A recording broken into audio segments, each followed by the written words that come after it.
sports. We are Buffalo. We are Minnesota. For 25 years, your home for Minnesota Twins baseball.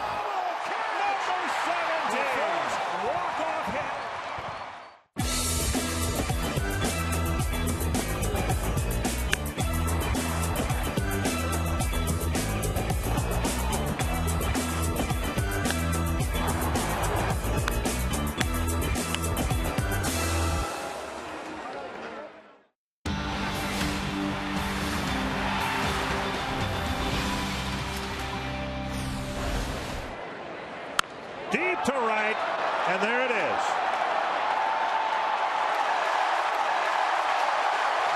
Morneau's first home run since April 28th.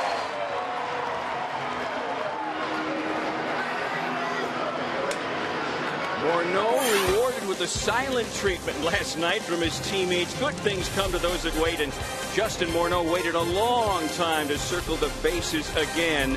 43 games to be exact. It's getaway day for the Minnesota Twins, who close out their 3-game series with the White Sox this afternoon, looking for some sweet success. Pair of southpaws on the mound today. Twins send their ace from last season, Scott Diamond, to the hill. Chicago counters with veteran John Danks, who hopes to stop the bleeding for the Sox. They've dropped 14 of their last 16 on the road. We welcome you to Target Field, where there was some history made last night with a single swing. Justin Morneau joining Kirby Puckett, tied for 5th all-time in home runs for the Minnesota Twins, 207, equaling Kirby Puckett's pace, in a list that includes some legendary names, starting with Harmon Killebrew. Whenever you're on a list with the Killer and Herbeck and Tony All, this list is incredible. My old teammate Kirby Puckett. Justin Morneau has been one of those guys who's been very good for a long time for the Minnesota Twins. You look at his average since the 29th, he's done very well. Only one home run, but he's made major production numbers with the RBIs. He's led the team most of the year. And that's what the Twins really need out of Justin Morneau. They need a run producer, someone to knock in Joe and get the front of that lineup knocked in. Justin's been incredible doing that. It all starts at the top. Dick Bramer and Bert Blyleven return next with more on Brian Dozier, who's doing awfully well in that leadoff spot for the Twins.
Sports North is presented by Northland Ford. Visit northlandford.com and your local Northland Ford dealer today. And by Menards. Save big money on all your home improvement needs at Menards. Second time in this homestand, the Twins have had a chance for a 3-game sweep. Brian Dozier put them in position to sweep the White Sox today after a great night last night in the leadoff spot. And welcome to Target Field. The Twins have had a good homestand so far. They hope to complete a sweep over the Chicago White Sox. Brian Dozier getting another look in the leadoff spot because the Twins right now are facing a string of left-handed starters. Yeah, Brian Dozier, when he played college ball, when he was in the minor leagues, he was a leadoff hitter. Well, the Twins tried him earlier this year. It didn't really produce what they need as that leadoff hitter to get on. As of late, over the last couple of ball games, Brian Dozier has been that leadoff hitter. He has gotten on, and he's also shown some power, a couple of home runs over the last 4 ball games for Dozier. So hopefully that will continue. Probably going to be a couple of weeks at least before Aaron Hicks could be a candidate to take over the leadoff spot. So Dozier will be a key guy for the Twins. And for more on that, let's head down to Jamie Hirsch. Well, thank you, Dick and Bert. A few days ago, Gardy said he'd like to put Dozier in that leadoff spot, but he said he wanted to see some more consistency from him first. Now, as a couple guys throwing some stuff at me here, Brian Dozier getting ready to play once again. Dozier's really only in the leadoff spot today because of his numbers against left-handed pitchers, but I did ask Gardy if we might see him around a little while longer. He's been swinging more aggressive, and you know, it's a better fit than what we've had. I mean, I like him up there. He's done this in his career through the minor leagues, so you know, we'll just kind of play it out and see what happens today and tomorrow and go from there. So Brian Dozier looking to stay consistent today as the Minnesota Twins go for the sweep over the rival White Sox. Stick around. First pitch is coming up next with Dick and Bert here on Fox Sports North.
This homestand started with the Twins winning the first 2 games against Philadelphia. They were unable to complete a 3-game sweep, so Scott Diamond hopes that he'll be able to lead the Twins to a win today. It would be their first 3-game sweep of this season. Robin Ventura had his way with the Twins last year in his rookie season as manager.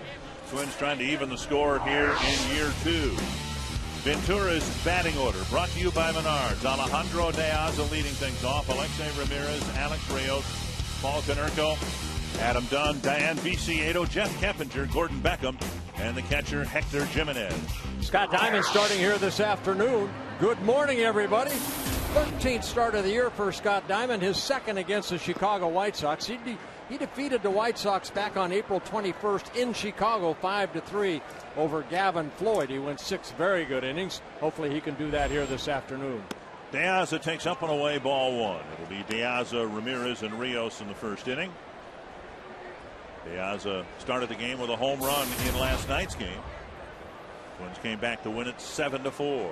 Kind of woke up Kevin Correa. He pitched outstanding after that. Almost sounds like you're speaking from experience. Oh, yeah. There. Sometimes that long ball will wake you up very quickly. But good job by Kevin Correa. Good job by the staff as of late. The starting staff. 1-1. Diaz's got good numbers against Diamond, 7 for 14. What do we make of Scott Diamond? It's been a chronic problem for a lot of Twin starters to give up runs early. Diamond hasn't done that, but he's been touched for some ugly numbers in the middle innings. Well, stray away from those multi-run innings if you can. You know, Scott Diamond last year did such a good job pitching deep into the ball game. He's had a tough time as of late, but you know, I think Ron Coomer explained it properly on the pregame. Just he has to change speeds, keep the ball down in the strike zone, and make him do that. Hit fly balls. Thomas handles the first one down. Northland Ford defense for the Twins. Good to see Josh Willingham back in the lineup and back in left field. His knee's been a little cranky, but he's out there in left field. Lee Thomas is in center. Oswaldo Arcia in right. Kloof Escobar getting the start at short with Dozier the second baseman, Morneau at first, and Ryan Doumit behind the plate. Romauer the designated hitter. Back home in the Twin Cities, Jeff Nelson behind the plate. Ed Hickox, Jim Joyce, Corey Blazer round out the umpiring crew. And Diamond hits the outside corner to Alexei Ramirez. What we have seen from Scott Diamond as of late, he'll go put some zeros on the board early. It's the 4th, 5th, 6th innings that have been his biggest problems. In his last start, 5 shutout innings pitched, and then he gave up a 4-run 6. Start before that, 3 shutout innings pitched. A couple of runs in the 4th, 5 in the 5th. Start before that, he pitched 6 shutout innings in beating Seattle. But then the same type of problem late May. 3 shutout innings, a 3-run 4th, and a 1-run 5th. There's a base hit to right off the bat of Ramirez. And that ball left up right there allows Ramirez to go the other way. Mentioned last time Scott Diamond pitched against the Chicago White Sox was in Chicago back on April 21st. He pitched through 6 innings, gave up a couple runs, 1 earned run with a couple walks and 5 strikeouts. Diamond making his 8th career start against Chicago. Looking for his first career win here at Target Field against the White Sox.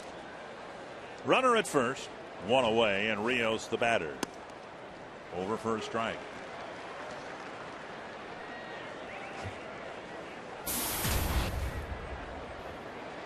Rios hitting .282, but just a .341 on base percentage.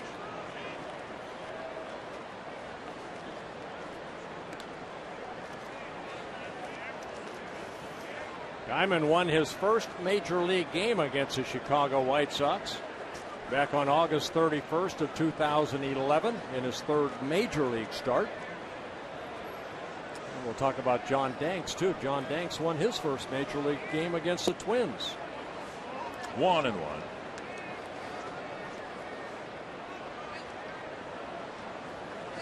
Say this is the last day of spring, and it feels like midsummer. 82 degrees, a little muggy.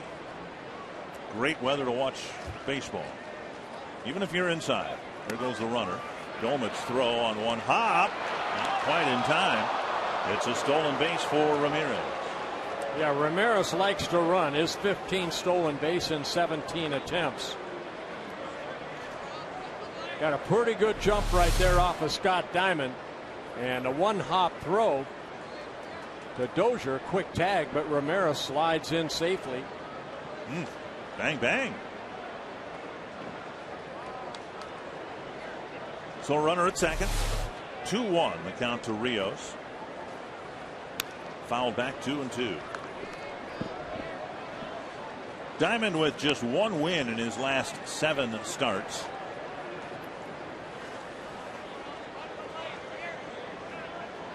Twins have had some 2-game sweeps and nearly had a 4-game sweep in Boston, but they've yet to get a 3-game sweep. Would love to do it against the team behind them in the American League Central standings.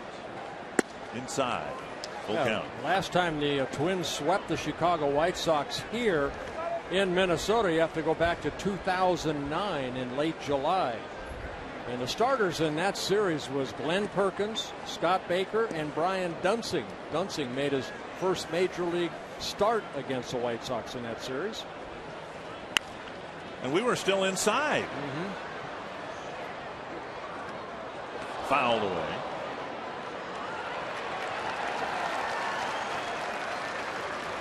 And Robin Ventura was in retirement in 2009. Being a full-time husband and father. Ramirez at second, 1 away.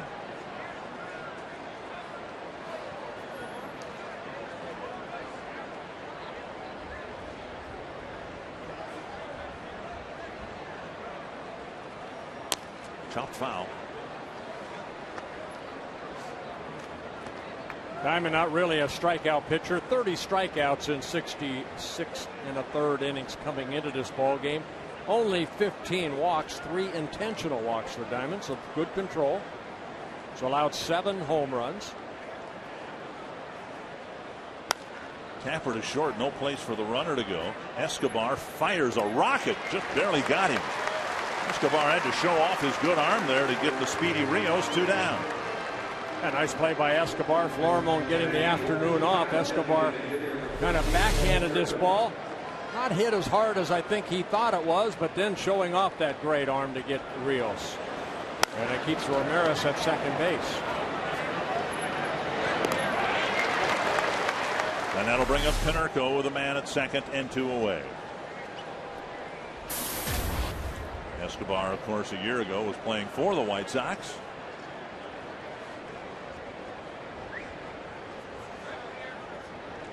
Konerko's had a good series, a really good opening game of the series with 4 hits.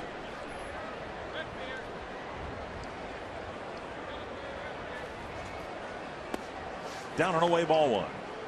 Konerko just 4 for 18 lifetime against Scott Diamond.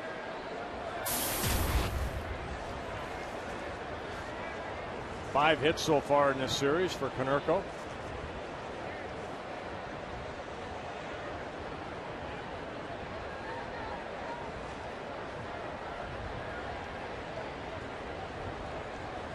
Diamond trying to get the Twins off the field in a scoreless game.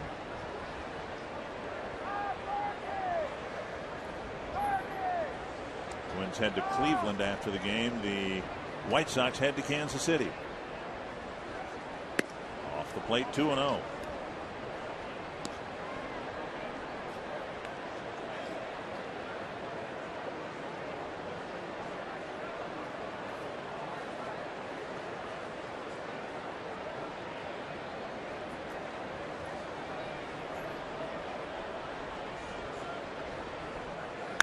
Popped up behind second base. Dozier squeezes it. And the inning, a runner left at second, no score after a half.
homestand with a sweep of the Chicago White Sox. The Menards batting order for the homestand finale.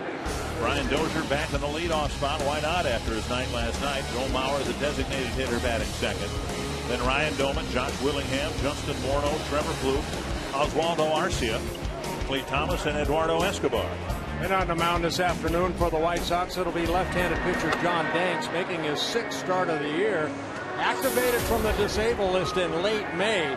Last August, he had left shoulder surgery that really took its toll as far as his record last year. A guy that's always been pretty consistent in that rotation, making his 22nd career start against the Twins. So Twins have seen a lot of John Danks.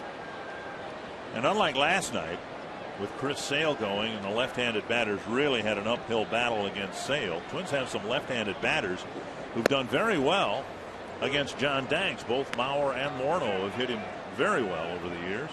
Yeah, he doesn't throw as hard as Chris Sale. Doesn't have that big nasty slider. He'll change speeds. Very good changeup. Throw a little cutter. He'll keep the ball down in the strike zone. 3 of his 5 starts so far have been quality starts for John Danks. Twins facing 3 straight left-handed starting pitchers. Sale last night, Danks today, Scott Kazmir tomorrow night in Cleveland. And anything can happen. Any of the 3 of them could have, thrown a no-hitter, I suppose. But they'll be facing those 3 lefties probably in descending order of stuff. I mean, Sale can dominate you. Danks used to be able to dominate people at times. And Kazmir, probably the most unknown quantity of the 3. He's trying to reconstruct his career. Yeah, stay healthy. Yeah. 3-2 to Dozier in the leadoff spot. Popped up. Beckham back on the outfield grass. 1 down. Northland Ford defense for the White Sox. It's been a challenging year in the field for Chicago. Diane Viciedo is in left field. Alejandro De Aza in center. Alex Rios in right. Jeff Keppinger getting third base today. Ramirez has played every inning of every game for the White Sox this year. Beckham at second, Dunn at first, and Hector Jimenez, the catcher. Yeah, a lot of errors. 49 errors, a lot of mental mistakes by the Chicago White Sox. 49 errors. Only the Astros and the Angels have committed more errors. Ball 1 to Joe Mauer. Mauer 18 for 48, a 375 average against John Danks. Farther inside, 2-0. And Morneau hitting .314 with 3 home runs in 35 at-bats against Danks. Yeah, Danks, 28 years old, in his 7th season with the White Sox, signed a 5-year contract over the winter of 2011. Signed through 2016 with the Sox. 2-1. A couple years ago, Danks was asked in an interview who he least liked to face. And he said the Twins, because they had left-handers, Mauer, Morneau, and back then Jason Kubel, too, who just wore them out. Fouled away, 2-2. Yeah, Danks in his 21 starts against the Twins, 6 wins, 9 losses, an ERA right at 5. Making his 5th career start here at Target Field, where he's 1-2 with an ERA over 6. 2-2 to Mauer. Another foul over the Chicago dugout. And that's not good when you're one of your least favorite teams or a team in your division that you play now 19 times. You would think the Yankees, Boston, you only see them maybe once a year.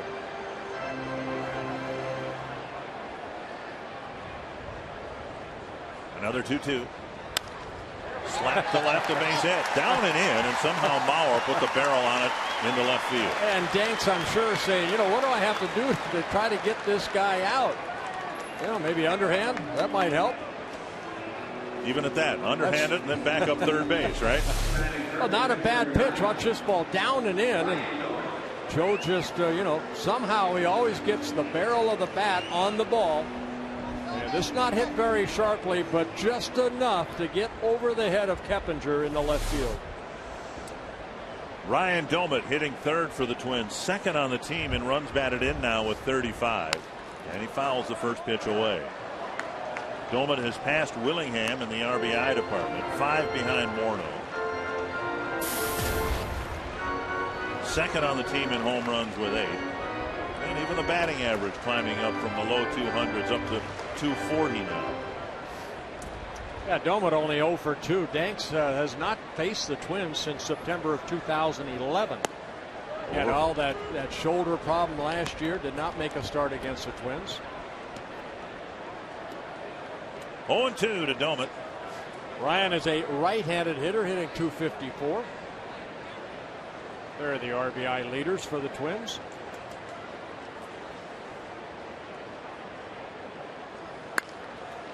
Flare to right. Beckham going back, and he won't get there. And Mauer played it 2/3 of the way.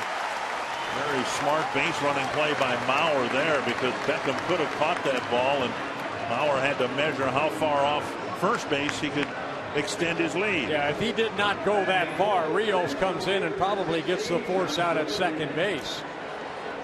But another kind of jam shot right here. Jimenez sitting inside, and you see the location of that pitch left out over the plate. And a little dying Quail just out of the reach of Beckham. The Twins put a couple runners on here with 1 out.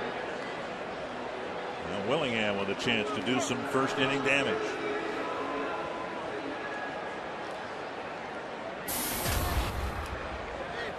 Willingham has not had some favorable matchups in this Chicago series, even against the left-hander Danks.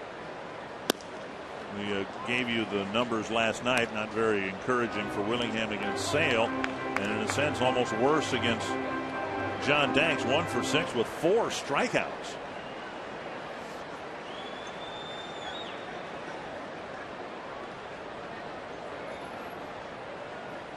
In the long view of this, it's less important what Willingham does at the plate or in the field here today. The fact that he's in the lineup and in left field is the best news, I think, for Twins fans on the day so far. Some concern about Willingham's knee and whether the cortisone shot would have any long-term effect. And Willingham told the manager today, I want to play and I want to be in left field. And he'll play through it. 2-1. I don't think anybody would ever question Josh Willingham's desire to play, and he understands the situation too. A day game after a night game where Joe Mauer caught last night. If Willingham could only DH, that would have meant Mauer might have to either not play, which no one wants, or catch a second game in 24 hours, which no one wants. Fouled back, and it's 2-2. Good swing right there. Pitch left up. Fouled it straight back.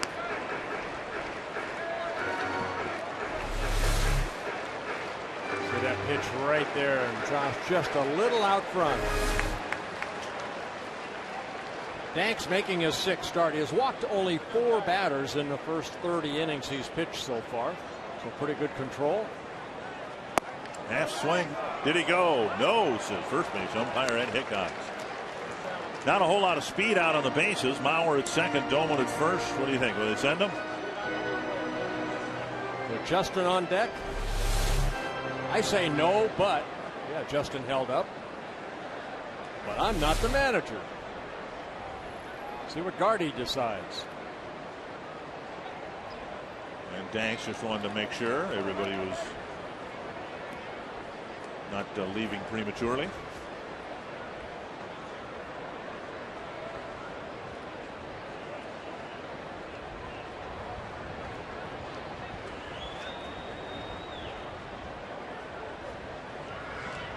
Full count to Willingham. Runners stay put.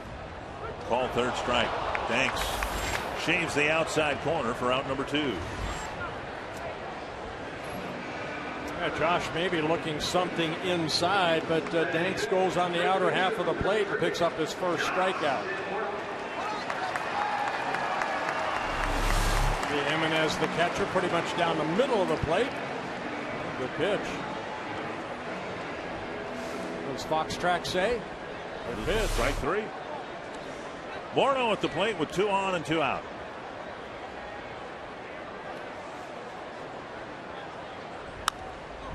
And Justin encouraged that the home run drought was ended last night with a Mighty swing for strike one in his first at bat here today. Well, good numbers against Danks. 11 hits and 35 at bats with 3 home runs.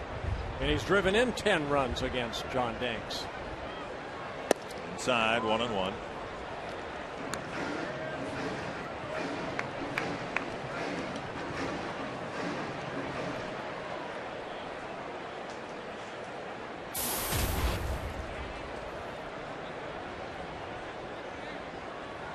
Out in front of the off-speed pitch. Good changeup right there. That's a big pitch for John Danks. Not an overpowering fastball. Has that outstanding changeup. With some movement straight down. 1-2 to Morneau. And that kicks away from Jimenez. 2-2. That's a pitch too. Sometimes left-handers have a hard time throwing it to a left-handed batter, or right-handers have a hard time throwing it to a right-handed batter. Frank Viola was the best. I mean, I remember one time he threw 10 straight changeups and had 3 strikeouts on 10 pitches. All of them changeups. Probably a left-handed batter all or of two. Them. I think all 3 were lefties. High pop-up, short left field. Viciedo. And it is Ramirez with the catch in front of the left fielder, and the Twins strand a couple in the first.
Losing streak, and the main reason has been some extended good starting pitching. Yeah, Kevin Correa last night went into the 7th inning, worked 6 2/3 innings, gave up a couple runs, 5 hits.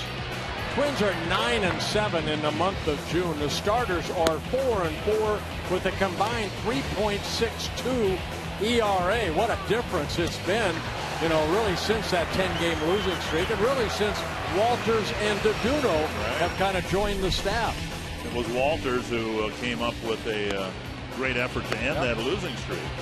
Well, and the thing is, the starters are going deeper into the ball game too, and that's one thing we've seen since DeDuno and Walters have come up.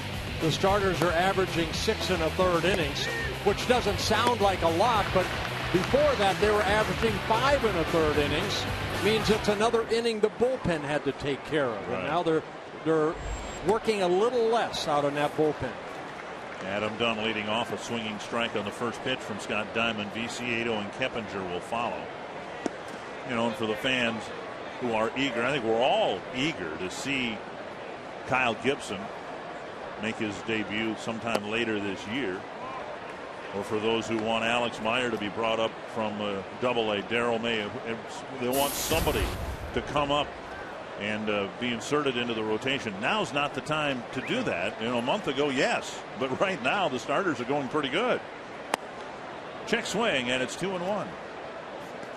Vance Worley's had some good outings down in AAA. He might be a more likely candidate to be called up than Kyle Gibson if he can string a few starts together. Well, like you mentioned, right now, you know, the starting staff throwing the ball over the plate. They're going deeper into ball games, so that's exactly what Rick Anderson wants out of his staff, starting staff. Diamond having a tough time throwing strikes here today. 23 pitches, just a dozen strikes. And a liner. Great catch in right field by Brian Dozier. The Twins shifting done. And even with that, Dozier had to lay out to make the catch. It's like a softball game where you get that extra outfielder, and that's what Brian Dozier was right there in short right field. Dunn hitting his ball, and Dozier leaping to his left makes a nice leaping catch.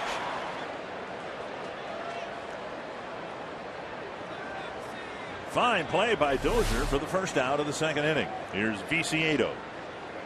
Should mention one other name that's down in Rochester, although it doesn't look like he'll be recalled anytime soon. Liam Hendriks had a tough start again yesterday. Hendriks in Rochester 1-4 with an ERA of just under 7. Yeah, he's coming off the disabled list, had some shoulder problems, elbow problems. So, yeah, Hendriks trying to get back into shape again. 1-1 to Viciedo. Chop to the right side. A more conventional play for Dozier. 2 down. Welcome back to the infield. When you join the Twins season ticket family this year, you'll be hitting the sweet spot. Purchase any of the Twins season ticket packages and receive 10% off food, beverage, and merchandise bought at Target Field. Season ticket prices are also up to 20% cheaper than single game purchases. Call 800-33-TWINS. Visit twinsbaseball.com and check out the options and benefits regarding the Twins season ticket packages. 2 down on the second. Jeff Keppinger, the batter. And Dozier will get a putout and 2 assists in a 1-2-3 second inning.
Of late, you can be a part of the broadcast. Vote for who you think is the Arby's Value Player of the Game.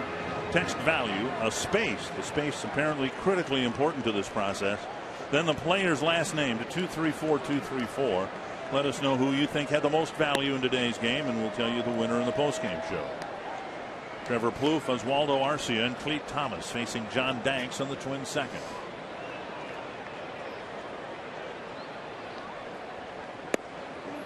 On the outside corner, 1-1. And Danks, like Scott Diamond, who only needed 9 pitches to get 3 outs in the second inning, looking for a quicker second inning.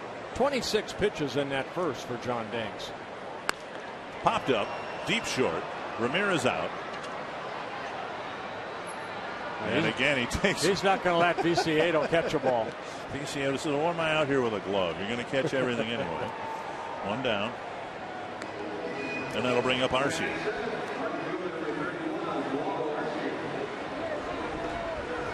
Arcia has kind of been a swing man in the Twins outfield. Right field, left field, back in right field today. And so much of it depends on the status of Josh Willingham and how he's feeling. But then the hope, of course, is that Willingham will be out in left field on a more regular basis. The guy squeezed out on all of this is Chris Parmelee, who's had a tough time getting at bats lately, with Morneau playing just about every day at first base, and Arcia getting demanding playing time. There's not much room for Parmelee. Here's a blast to right field, and gone, a home run for Arcia. His 5th of the year, and the Twins take the first lead.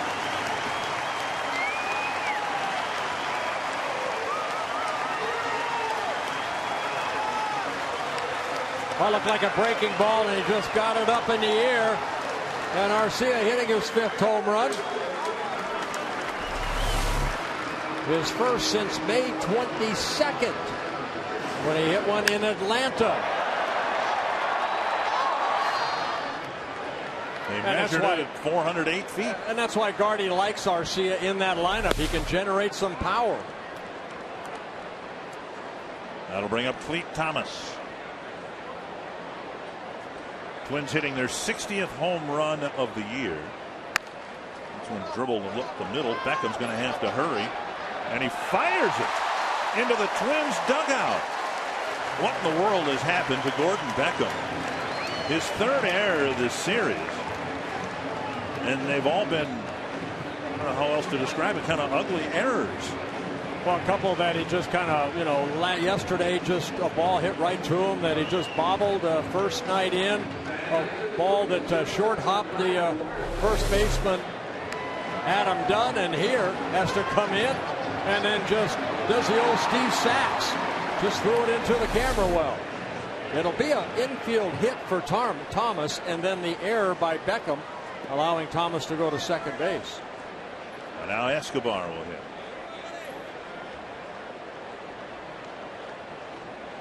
Escobar hitting 9th, where Florimon has been hitting.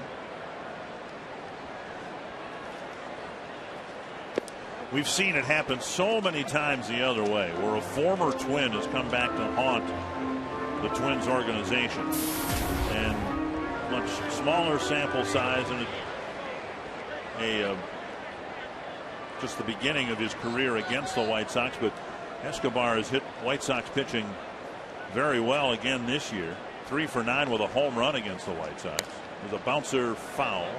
And so far, in a little less than a year, Escobar hitting .316, 6 for 19 with a home run and 5 runs batted in against the team he was playing for just a year ago. And you talk to some of the White Sox personnel, they miss his attitude, his desire to want to play in that clubhouse. 1-1. Another roller foul the other day, not yesterday, the day before. Robin Ventura at length talked about how much the White Sox miss Eduardo Escobar. You wouldn't expect that. I mean, last year for the White Sox, he had 87 at bats before the trade. That was it. Wasn't an everyday player by any means, but maybe the most popular teammate in the clubhouse at the time of the trade. 1-2. Chopped to short. Thomas has to hold up, and Ramirez fires to Dunn, 2 down. That'll bring up Brian Dozier. You know, you don't always have to produce on the field sometimes to be missed by a ball club. You know, I think we saw it throughout Twins history. Certain guys get traded and you kind of miss that personality. And Escobar, one of those guys, even though he didn't hit real well, but came to the ballpark, worked hard, had the right attitude, always on time. Smile on his face. Yep. Dozier takes a strike. The only comparison would be like you guys in '87. missing Al Newman, but Al Newman was a far more productive player on the field than Escobar was, so that's not even a good comparison. But still in the clubhouse, Numi was one of those guys that came to play every day with a smile on his face and just happy to be there. 1-1. Dozier with a long at bat and ending in a pop-up to Beckham. Twins trying to take advantage of yet another Chicago error.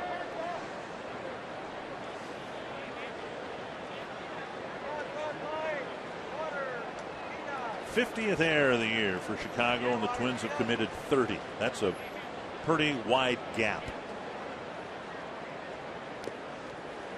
Blocked by Jimenez.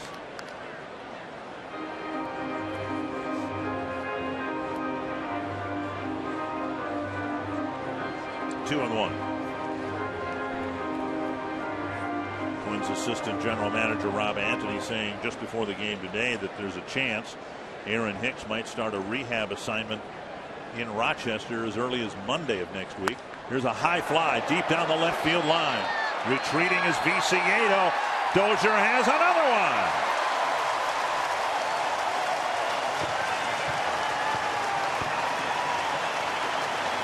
Dozier on a streak. A big 3-run home run last night against Chris Sale, hitting his 6th home run of the year. And his 3rd home run in 4 games. Danks giving up his 2nd home run of the inning. This a 2-run home run. The Twins take a 3-0 lead. So the error by Beckham. Well, it didn't really hurt him. It just advanced Thomas because Thomas got an infield base hit. But a 378-foot home run for Brian Dozier. Mauer at the plate. Flair to single to left last inning.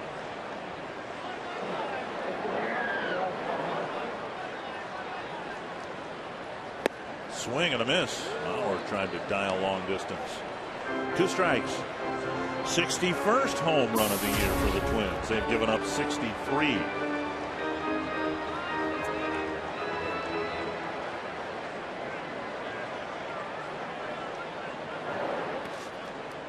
Check the swing, 1-2. Now the runs scored on home runs still a bit out of whack for the Twins. 3 runs on home runs this inning. The home runs have driven in 88 runs. The Twins, with the 63 they've allowed, have given up 99 runs because they've given up 4 grand slams without hitting one yet. 1-2 to Mauer. Down and away, didn't miss by much. 2-2. 45 pitches already for Danks. Guy that they kind of watch the pitch count because he is coming off that shoulder surgery last August that he had it.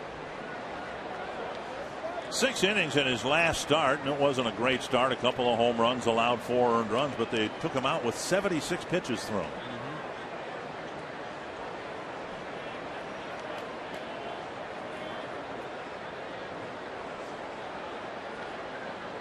Another 2-2 to Mauer. Just wide of the bag.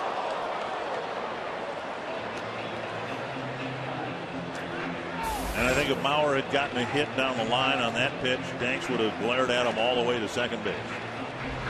There's certain guys, and Mauer's got a lot of them, a lot of pitchers that he seems to have great success against. Another 2-2. You make a good pitch, they do that. They find a way to foul it off until there's something over the plate they can drive. Yeah, the great hitters of baseball can do that. Just foul off the nasty pitches, and I've always said you have to throw 5, 6, 7 pitches to a good hitter like Mauer. He's going to get a pitch to hit that he can probably get a base hit or more. A little breaking ball and a short pop up to center field. And Diaz comes in to make the catch. Twins out homering the White Sox again today. A couple of home runs in the second and a 3-0 lead.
Link, your link to what's next.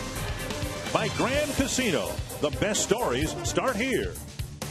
And by Sanford Orthopedics and Sports Medicine, for the everyday competitor in all of us. Warm, muggy afternoon at Target Field, and the Twins have gotten a couple of balls up and out to take a 3-0 lead. Gordon Beckham will lead things off in the third for Chicago, and he takes strike one. Beckham playing only his 23rd game of the season. Missed about 2 months with that hamate bone surgery on the left hand.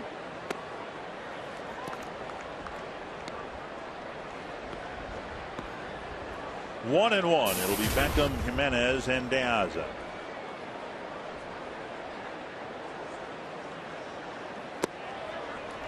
Two and one.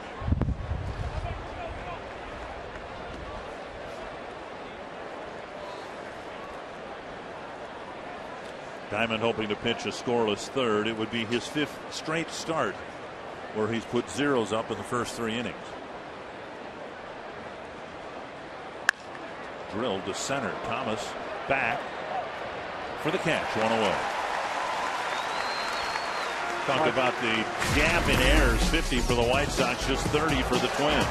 I think we all know now that our starting staff isn't a strikeout staff, so they're going to need good defense. And I think what we've seen, the defense throughout the year has really picked up the pitching staff.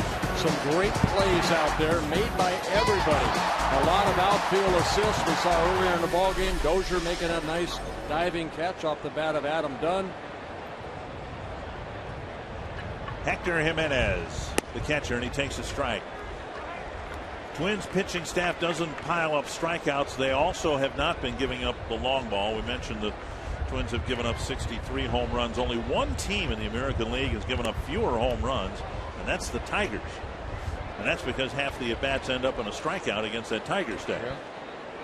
But that's pretty good. You know, over the last few years, it's hard to overcome when you're being out-homered 3-2 all season long. I think the Twin staff too. They have walked the least amount of batters in the American League too. Routine. So they throw strikes. 2 hopper for Escobar, 2 down.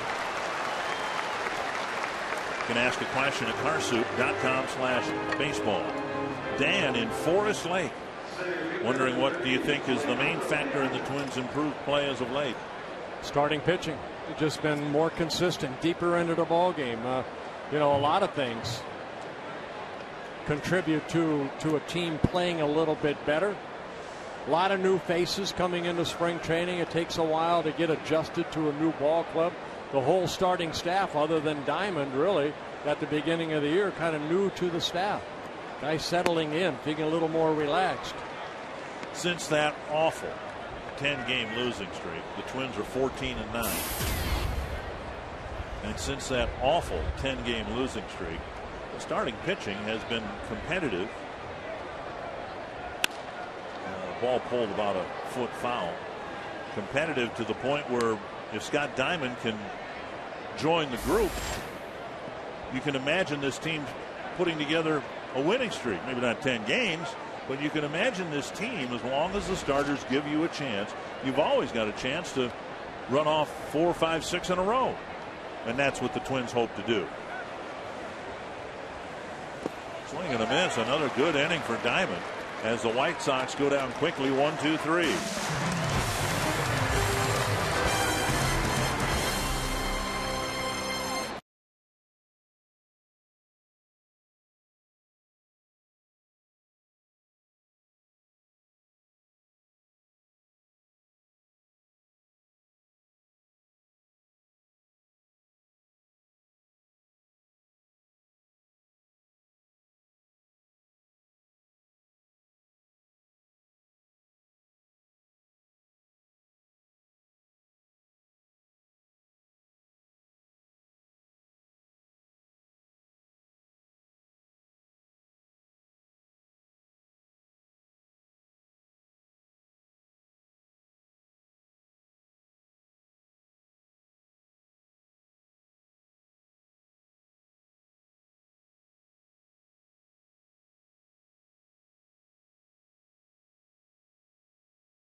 Garcia in the second inning, a solo home run. They gave the Twins a 1-0 lead, and then with Clete Thomas at second base, Brian Dozier, another home run for Brian Dozier, his 6th of the year, his 3rd in 4 days, and so far so good for Scott Daum in 38 pitches and 3 shutout innings. Ryan Doumit to start the 3rd against John Danks. Twins with 5 hits. Doumit has one of them. Little chip shot into right field between Beckham and Rios. 2 strikes now to Ryan Doumit. Yeah, a lot of pitches for John Danks in the first couple innings. 26 in the first, 23 in the second. Danks, who made his major league debut against the Twins back on April 8, 2007. He lost to Johan Santana and the Twins 3-1. Stroke down the left field line into the corner on an 0-2 pitch. Doumit gets another double. Doumit getting his 2nd hit of the ball game, his 15th double of the year. Danks leaving some pitches up. Those got to burn you, don't you? You're leading off an inning 0-2 and you give up an extra base hit.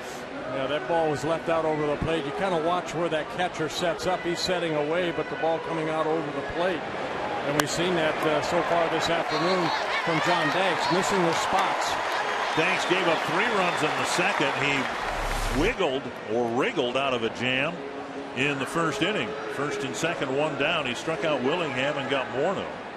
And now Willingham has a chance again with a man in scoring position. It's going to be a season of ups and downs for John Danks because of coming off of that shoulder surgery. You're going to feel good one day, and other days your arm's just not going to have that life that maybe you had the previous start.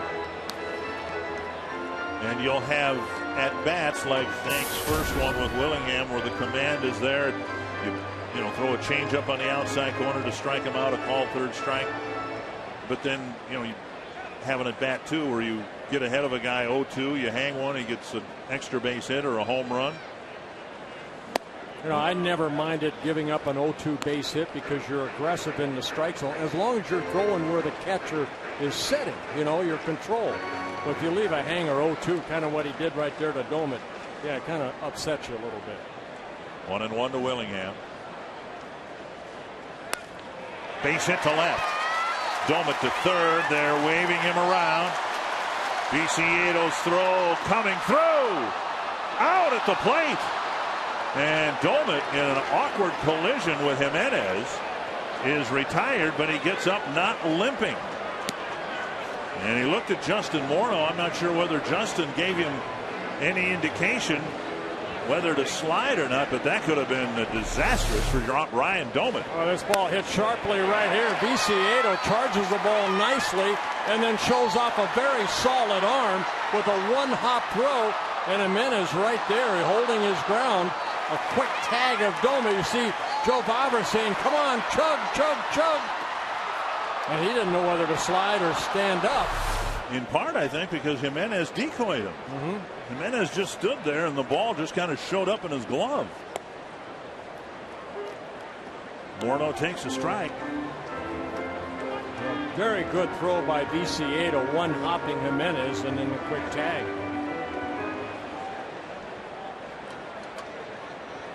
Doumit was the most surprised man in the ballpark that Jimenez even had a play. 1-1. 7 hits for the Twins. Willingham still at first with 1 down.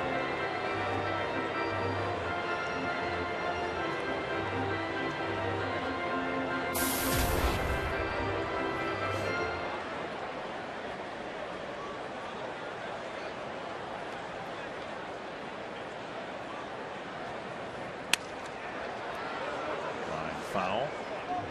1-2. Take another look at this play right here as Ryan Doumit coming around, and you can see Justin right there after the base hit. You'd like for that guy on the on-deck circle to be right there near home plate, telling him whether to stand or slide. And Doumit kind of looked over at Justin and said, hey, I need a little help right here. And Doumit, if he slides, he still might be out, but could have been something a little more. Gilman could have got hurt. Well, and so could the catcher. You saw where Jimenez's foot was angled, and he kind of took a awkward collision too. 2 down, and now Trevor Plouffe. Well, if you know the ball's coming and you get a little help, maybe you do a little Torrey Hunter, what he did to Jamie Burke. You know, you run him over.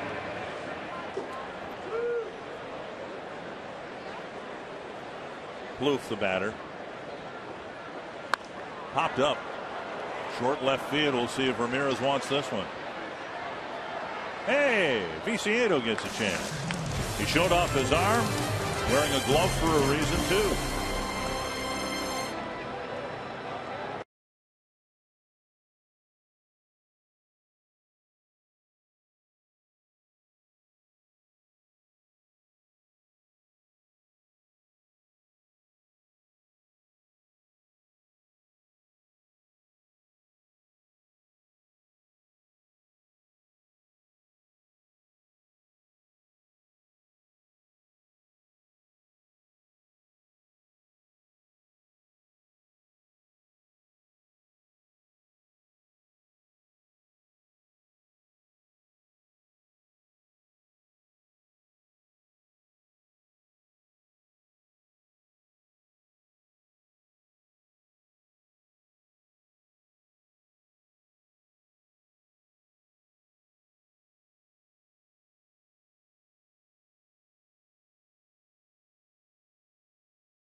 Tried that every night. If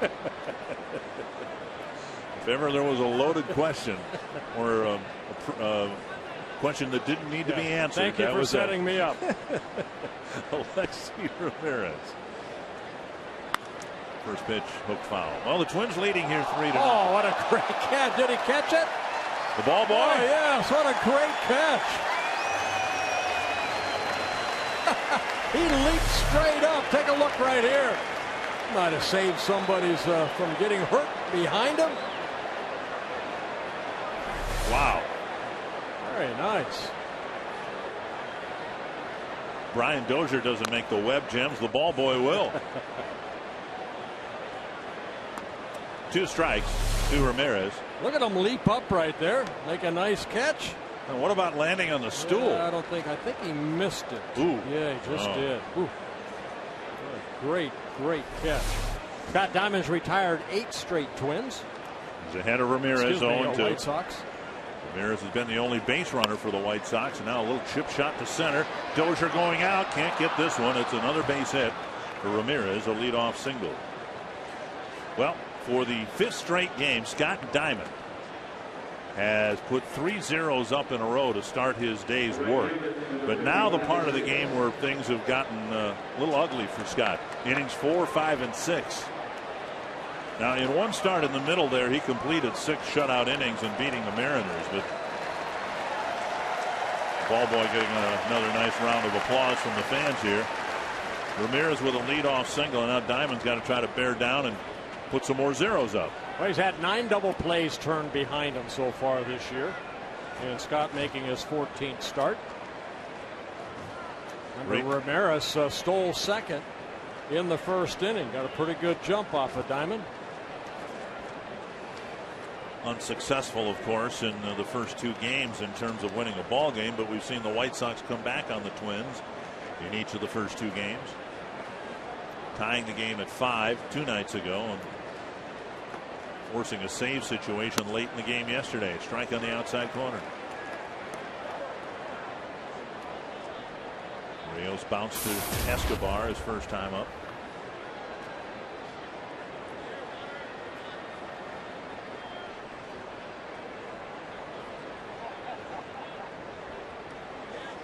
Runner goes. Doumit throw.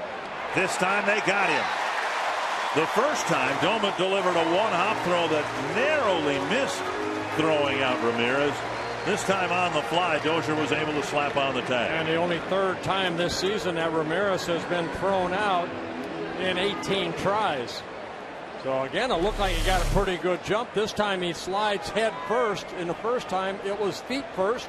Then a quick tag right there by Dozier. Got him just before his hand hit the bag. Nice throw by Doumit. Down 3-0. That okay to try to steal second base with the middle of the lineup up?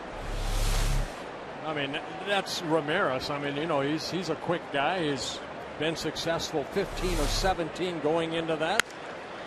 Driven foul. Got a great jump, but you know, Doumit made a good strong throw. And that's something Ryan Doumit's been working awfully hard on going back to spring training with Terry Steinbach. They've been very conscious of catchers' times. We talk a lot about a pitcher's delivery to the plate, how quick or slow they are. It's not a matter of arm strength. He has the arm strength. It's the feet work that Terry Steinbach has been working with him on. 2 down. Join the Fox Sports North girls at Lord Fletcher's on Lake Minnetonka for a Fox Sports North viewing party Tuesday, June 25th, beginning at 5:30. The Twins are taking on the Marlins. You can win prizes. You can be on TV and find out how much fun that is. And then meet Jenny, Kaylin, and Angie. Visit foxsportsnorth.com. Click on the upcoming events banner for details. 2 down. Here's Konerko with the bases empty.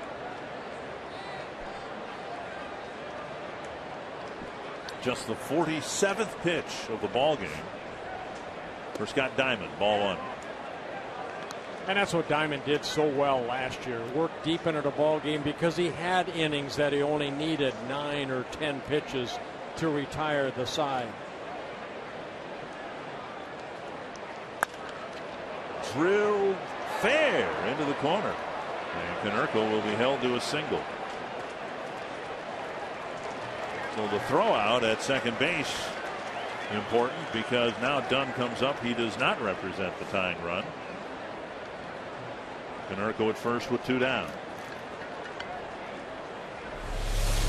Konerko just a good hitter. His 6th hit in this series. He came into this series struggling a little bit, but that ball hitting the short wall right there and ricocheting right over to Willingham to keep Konerko to a single.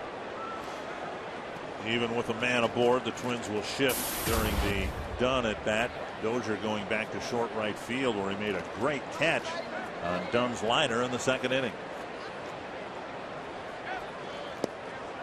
Last time Doumit can't find it, and Konerko wasn't sure what to do. He started towards second and then scrambled back to first. Well, Konerko's never going to win a foot race. He saw this ball go away and, you know, get away from Doumit and then hesitated and really did the right thing. He kind of paused, then thought about going, and then decided, no, I better get back. You talk about cat-like reflexes. That was a very old, slow cat. 2-0. He's had a very, very good year in a Chicago White Sox uniform. That uniform aside, I can't think of anybody over the years I've admired more as a player than Paul Konerko from the other side of the diamond.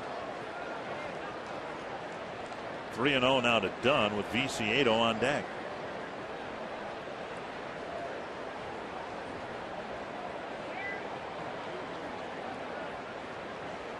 Down the middle of strike. When the White Sox were here in May, the Twins could not keep Dunn in the park. 3 home runs, another one in Chicago back in April. And 5 hits against the Twins this year, and 4 of them have gone over the fence.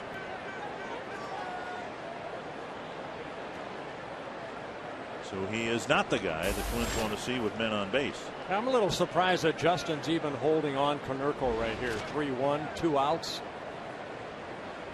Cuts down his range a little bit. Big swing right there by Dunn. And Konerko almost certainly isn't going anyplace. Right. Now if he'll count 3-2, he'll play behind him. Well, when he makes contact, 41 home runs last year. A lot of home runs off the bat of Adam Dunn in his career. Full count with 2 gone. Morneau in the vicinity of first base. Also a lot of strikeouts. And he walks him. And so Viciedo comes up now, representing the tying run. First walk for Scott Diamond. Twins tickets remain available and affordable. You can get fed and entertained at very favorable prices throughout the season. For example, the Sports Authority Value Pack Tuesdays and Thursdays. Get a ticket, hot dog, and a soft drink for one low price. This and other special deals available every day of the week at twinsbaseball.com by calling 800-33-TWINS. Viciedo with 2 on and 2 out. Tapper up the middle. Escobar can't get rid of the ball in time, and it will be an infield hit for Viciedo, who's looking at his former teammate wondering why he doesn't have an RBI. Nice stop by Escobar up the middle. Yeah, good effort right there by Escobar. Had to go a long way to his left to just get it. And then once he got it in the glove right there in the exchange, he knew Adam Dunn was running, so he's got a little bit of time. There's a little trouble getting that ball out of his glove. And that allowed Dunn to get into second base safely. Konerko stopping at third.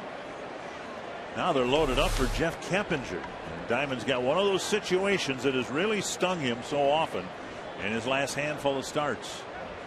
Chance for the other team to put up a crooked number, or he hopes another scoreless inning.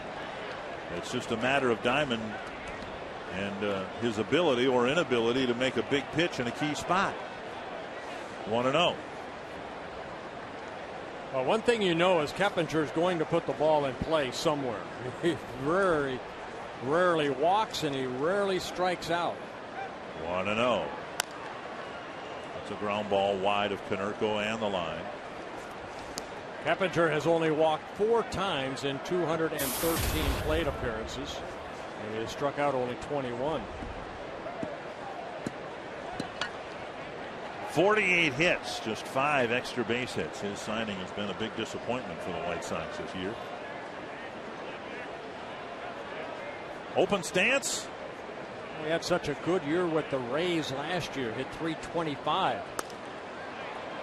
Cut off by Plouffe. He'll set and fire off target. An error by Plouffe. He had all afternoon to throw him out, and the inning continues.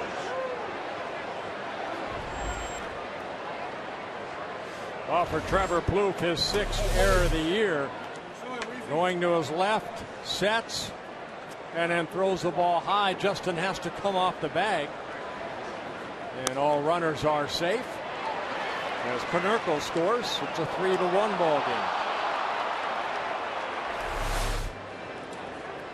And Beckham will hit with the tying run in scoring position. This Twins defense that we talked about. Escobar with a nice stop, but unable to turn it into an inning-ending out, and now a routine play is thrown away. I tell you what, as a pitcher, you want to pick up your third baseman right here. Hopefully Scott Diamond can do that. Rick Anderson out there for a quick trip to the mound. An unearned run, obviously. Beckham lined out to Thomas, tagged the ball pretty hard in his leadoff at bat in the 3rd inning. 20 pitches so far this inning for Scott Diamond. A 3-1 ball game, and a big threat here for the White Sox. Strike 1.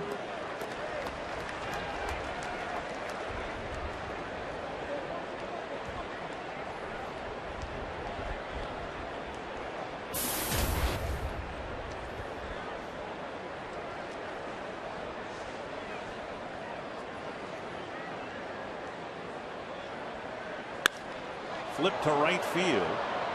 carrying out near the warning track. Arcia with the catch in front of Thomas. The damage kept to a minimum. An unearned run. It's 3-1, and Arcia will hit for the Twins, leading off the bottom of the fourth.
Arcia home run with one out on the second. Arcia hitting his 5th home run of the year. That gave the Twins a 1-0 lead. Then 3 batters later, Brian Dozier hit a 2-run home run. It's Arcia leading off the fourth, then Thomas and Escobar. Twins trying to get the run back that they gifted the White Sox in the top of this inning. Down and in, ball 1. And the Twins looking for their first 3-game sweep of the season. They've had a couple of other opportunities. One game was weathered out, that game against the Angels. That'll be made up later this summer. And then earlier in the homestand, Twins won the first 2 games against the Philadelphia Phillies. We're looking to start this homestand off in grand style with a 3-game sweep. 3-0 now to Arcia. But then they ran into Cliff Lee and didn't get much done. Lost a tough ball game 3-2. Arcia 1 behind Hicks, the rookie leader in home runs. 3-1.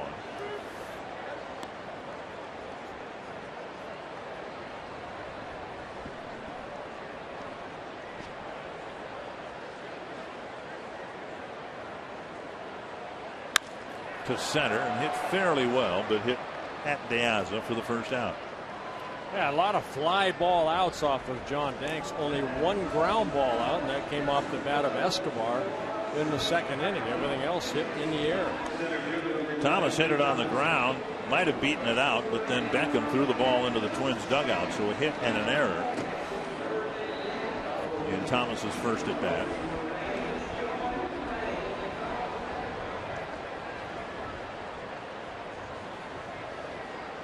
Inside, ball 1.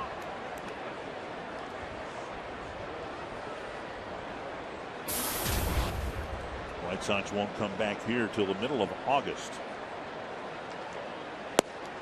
1-1. Twins have 2 trips left in Chicago, 1 in August and 1 in September in the last road trip of the year.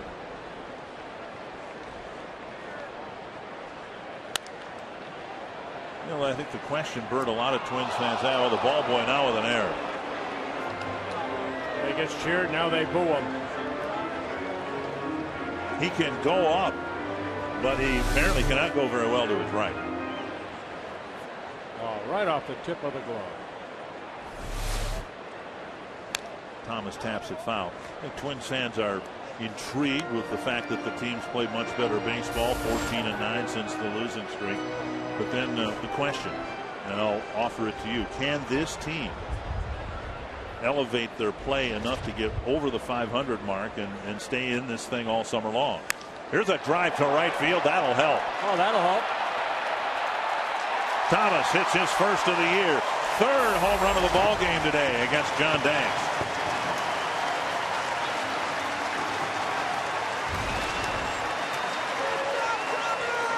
I got to pitch up, and Thomas hitting his first home run for his career, his 10th career home run. And there's that run back that the Twins gave to the White Sox in the top of the inning. 4-1. All the runs scoring on home runs, and now Escobar. Center fielder and right fielder give each other a hug. And Josh Willingham will also get a hug if he hits a home run. Be nice for all the Twins outfielders to hit one out here today. 1 strike to Escobar. So can this team elevate their play yet a higher level and stay in this race throughout the season? Well, I've said before, you want to get back to 500 as long as the pitching continues. Escobar drives it to left. Oh my. Into the second deck, and he continues to terrorize his former team. Twins have now hit 63 home runs and allowed 63 home runs. Back-to-back home runs for the Twins here in the bottom of the 4th inning. Escobar hitting his 3rd home run, his 2nd against the White Sox. Boy, he jumped all over this pitch right there. Hit it into the second deck. Escobar at 5'10", about 175. Got all of it. He says, hey, Justin Morneau hit his 3rd home run. I'm going to go hit mine. 1-0 to Dozier, who homered earlier. Might not have happened in my lifetime. When's the last time a Twins team got a home run from their 7, 8, and 9 batters in the same game? Well, to go back to your question, can the Twins, compete in this division? Yes, they can. Well, as long as the starting staff continues the way they have really in the month of June, offense needs to pick it up a little bit. So far, so good in this 3-game series. They scored 7 runs the first 2 ball games. They've already put 5 on the board here against John Danks in the bottom of the 4th.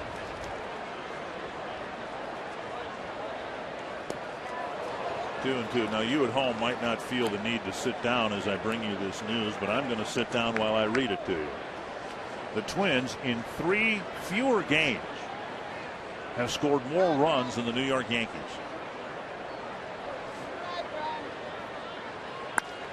Roller, literally a roller to short. And Ramirez fires across for out number 2. And we've been waiting for the Twins the lineup to produce on a more consistent basis, and yet here they are. They've actually scored more runs than the Yankees. Now, the Yankees have had their issues this year, a lot of injuries to some key players, but the Twins aren't the only team that's waiting for the lineup to produce more. Here's Mauer.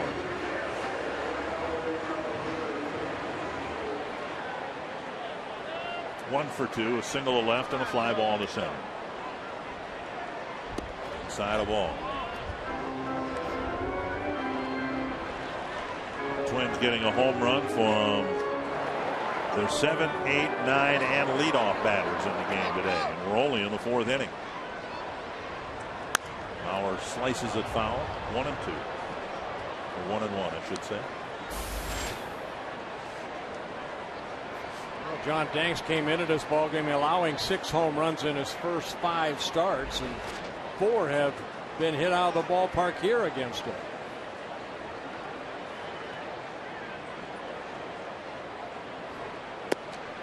Last night I relayed a conversation I had with Joe Mauer before the game about his home run here 2 nights ago, how it would have been a home run early in the game but not late in the game, and then of course within that, Joe mentioned during the day games here at Target Field the ball travels noticeably better.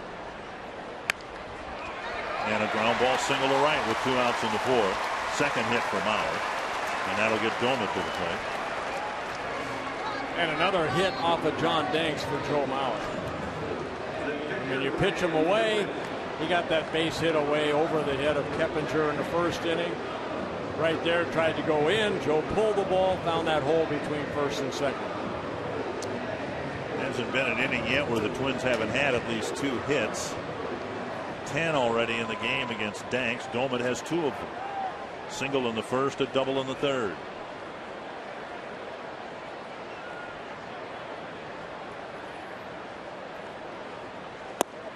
Ball 1. 4 home runs hit in the game. None from Mauer, Doumit, Willingham, or Morneau. Or Plouffe for that matter. The top 5 home run hitters on the team. And everybody else in the lineup has hit a home run. That's a good thing. Down the right field line. Rios has a long run. And he's there to end the inning. Thomas and Escobar go deep. Back-to-back home runs, and the lead has grown to 4.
Field. I'm Jamie Hirsch inside the Minnesota Lottery Winners Circle with Rob and Jen. This is a special week for them. They're celebrating 1 year of Jen being cancer-free. She beat breast cancer. Congratulations, first of all. Thank you. Oh, we're so excited. It's awesome. And your 6-year-old daughter helped you make this wonderful sign. You guys came all the way up from Brookings. Why'd you decide to make the trip to be here on this special week? A lot of it was just to celebrate being cancer-free for a year, and we love the Twins, so yeah. This has got to be pretty special for you being here with her today. Yeah, it's a good time. We got really good seats from a friend of ours, and it's fun to come out and celebrate. Well, congratulations, and we're going to make this day even better for you. I'll give you $100 of Minnesota Lottery scratch-off tickets. So thanks for making the trip. Thank you so much. Thank you. Dick and Bert will send it back to you. Congratulations, Jen. You said you love the Twins, and the Twins love you. Congratulations to you. Keep fighting. Hector Jimenez will lead off the 5th against Scott Diamond, who gave up an unearned run in the 4th, but made the big pitch in a dicey situation to keep the damage to a minimum. Strike 1. You know, you'd be hard pressed, I suppose, as good as Diamond's season was last year, to call him a big game pitcher, because sadly the Twins didn't have any big games. They were out of the race from the very beginning. But is there such a thing as a big pitcher where, and that's something Diamond did last year, keeping the damage to a minimum? And I looked at every start as a big game. You know, every inning, every pitch. You know, of course, you're not always going to have your best stuff. You have to adjust to the stuff you have. I remember back in 1979, I did an interview actually with Howard Cosell, and he said, someone said that to me. He said, you know, you're not a big game pitcher. I said, well, Howard said that? Yeah, I said, well, this is the first time I've ever been at a World Series, so I guess we'll find out. Right. And I did okay, but, to me, every game you pitch is a big game. But you know what I mean. I mean, the Twins didn't have that big series against the Tigers as Diamond against Verlander in August. That would have been the biggest game he's ever pitched in. Yeah, I mean, you look at yesterday's ball game. I mean, I'm sure the odd maker said, hey, Twins have no chance against Chris Sale. But that's the game. Dozier hits a 3-run home run. Sale isn't as sharp as he has been. The Twins won. Arcia back near the track, 1 away. That'll bring up De Aza. Twins fans, join your favorite players at Hang with the Majors. August 1st at Toby Keith's in St. Louis Park. Hang with the Majors is a fun, informal event that benefits the Minnesota Military Family Foundation.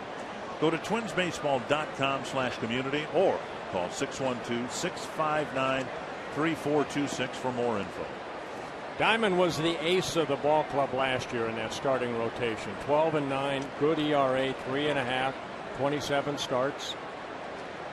He's had a little up and down. He's pitched some good ball games this year. He's had some not so good games. Strike one. His last 2 starts, even though he's had those tough outings, he lost to the Nationals, in Game 1 of that doubleheader. And then he lost to Detroit, but the scores were 7-0, 4-0. A pop-up on a bunt to Dozier. Well, De Aza tried to drop down a bunt and said he hit a pretty reasonable pop-up for out number 2.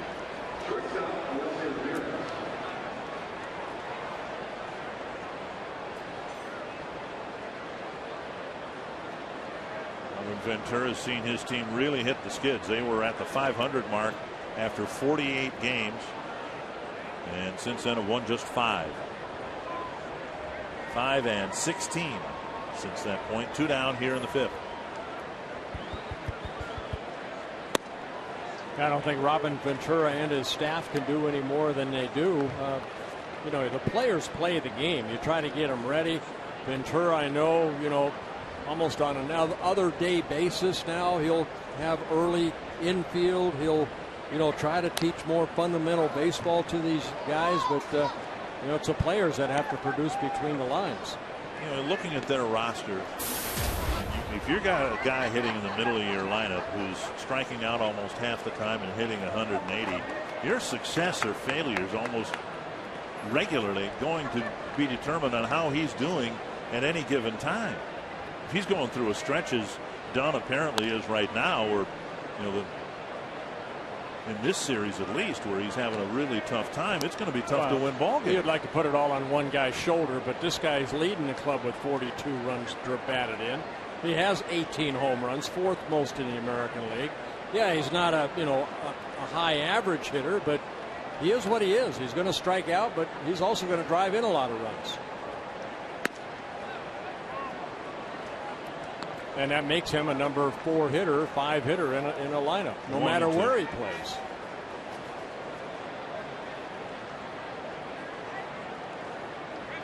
Diamond's had a couple of 1, 2, 3 innings. And now he's got another. Finally got Ramirez out, who picked up 2 of the 4 hits. See if another Twins outfielder can hit a home run today, with the Twins up 5-1.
Four home runs for the Twins and a 5-1 lead.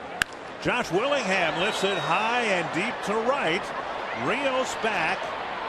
And Willingham nearly poked one out to the opposite field, something he doesn't do very often. One away. Yeah, John Danks out there for his 5th inning of work, 85 pitches.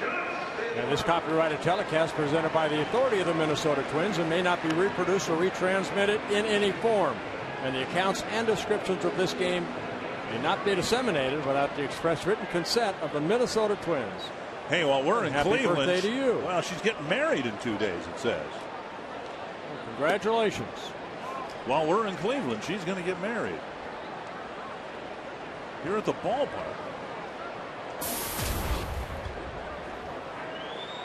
1-0. We're on the road, and they'll play college baseball tournaments here, high school baseball tournaments. Nuptials being exchanged here at the ballpark. Outside 2-1.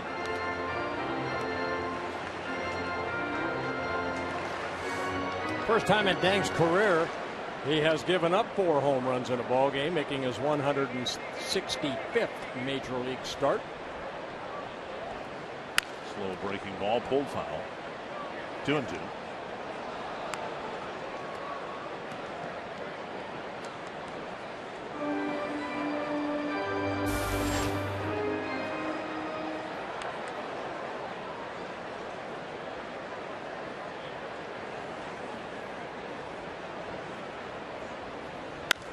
This one hit well to left.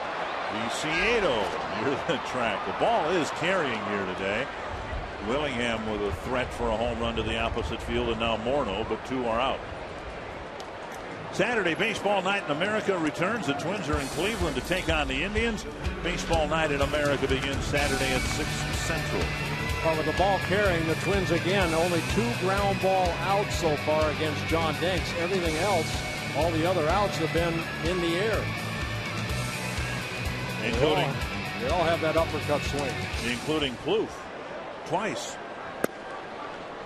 Had a pop up to about the same spot on the field. First time Ramirez made the catch in front of Viciedo. Next time he let Viciedo make the catch. And now a ground ball up the middle for a base hit.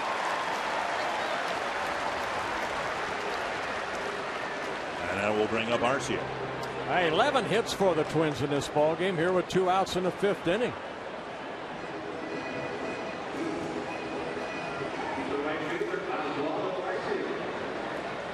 Arcia started the scoring with a long home run to right. Then he hit a fly ball to center in the 4th.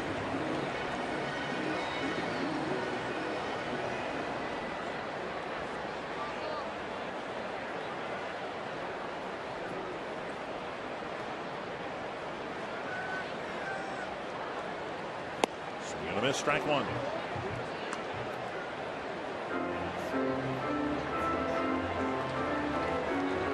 Four home runs the Twins have hit. Now they've hit as many as they have allowed. Their home runs have driven in 90 runs, and the other guys' home runs have driven in 99 because of all the grand slams. I think over the years what we have seen when we played the White Sox, it's always the White Sox have almost doubled the Twins' home runs. Right now the White Sox have hit 66 home runs. The Twins have hit 63.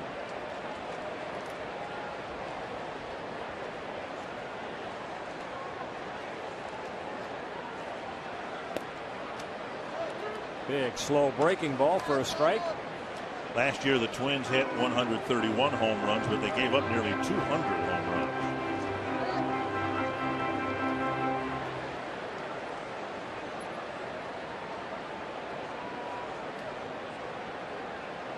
One and 2. Plouffe chased back to the bag. Yeah, Danks a pretty good move to first base. 25 career pickoffs in his career.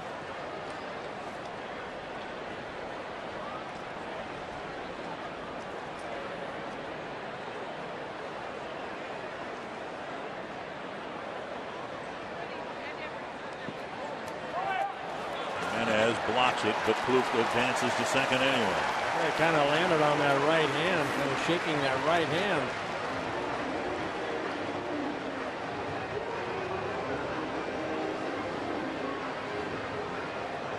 Went after that ball, and I think the hand hit the ground and kind of jammed maybe his wrist.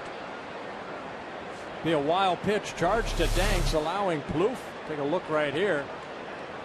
Went after it. Yeah, right there. Just ouch. Kind of weight kind of one on that right wrist area. Arcia flips it foul over the screen.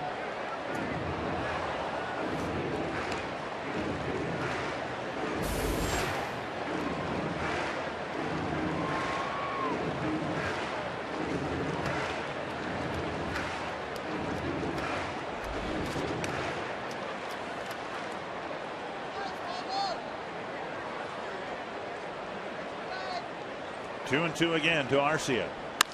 Base hit up the middle. Plouffe around third. He'll come in. The throw cut off by Dunn. And Arcia with an RBI single to center at 6-1. On a wild pitch, allowing Plouffe to go to second base. Gets Arcia another RBI, his 17th of the year. Another pitch right there. Arcia, good solid swing straight up the middle. Twins 6-1 lead. 12 hits for the Twins here this afternoon. A couple of them by Clete Thomas, who hit a little squibber. Fielded by Beckham, and then Beckham threw it away. Thomas got an infield hit. And then Thomas hooked a home run over the wall in right.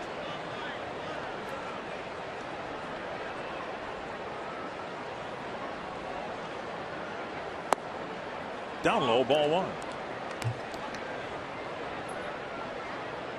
Danks' next pitch will be his 100th. Well, with Aaron Hicks on the disabled list, opens up an opportunity for Clete Thomas to get some at bats. He was hitting well in Rochester when he got called up. He's done okay in the field. He's hitting 300 now.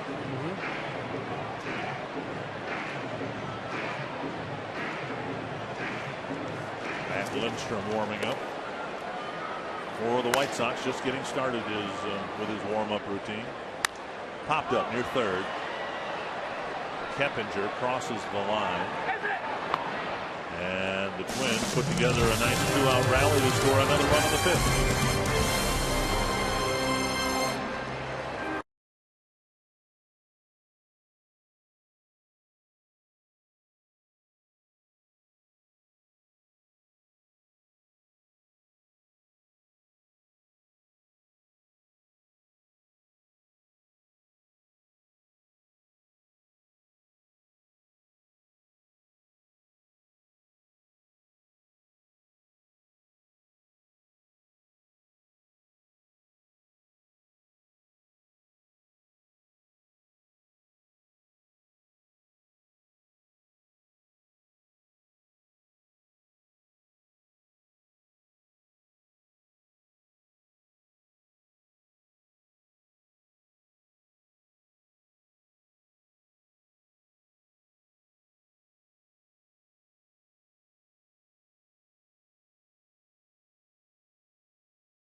I'm Jamie Hirsch, joined by a very special guest today, Paul Neshek. He's actually the younger brother of former Twins pitcher Pat Neshek, and you're used to him making the highlights, but today you had one of your own. Tell us about that phenomenal catch that you made on a foul ball. Well, it happened so quick. I just went up and kind of got tripped by my stool, and I didn't think I was going to get it, but I pulled it down, so I'm really happy to get it.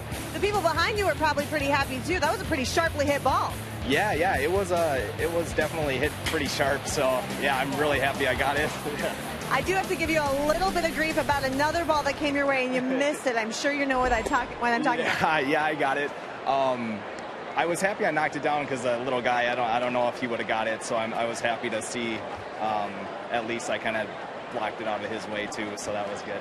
Well, you have quite the web gem today. I'm sure Big Brother will be proud. Definitely. Thank you. Thanks for the time. We'll let you get back to work because there might be a couple more balls that he can get, Dick and Bert. Yeah, I better get him back to work. Nice job.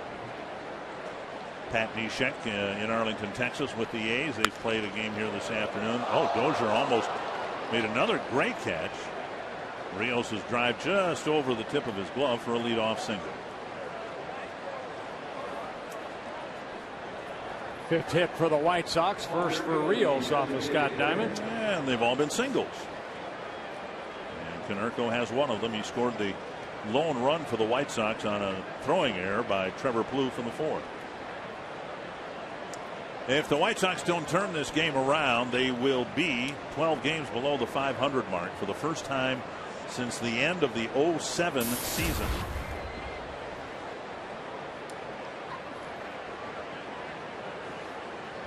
Let's hope they don't. Well, this after a year, though, where they surprised a lot of people in baseball. Rookie manager Robin Ventura. They had a lot of things go right. They put some heat on the Tigers for most of the season before fading toward the end. They were in the hunt. That's why they wanted Francisco Liriano. That's how the Twins got Eduardo Escobar. Down and in, 1-1.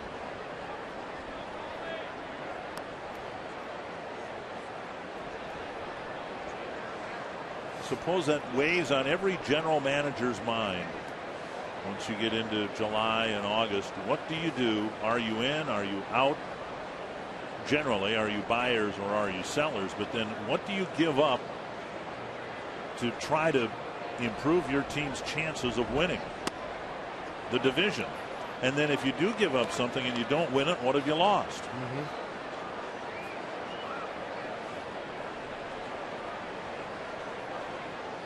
2-1 to Konerko.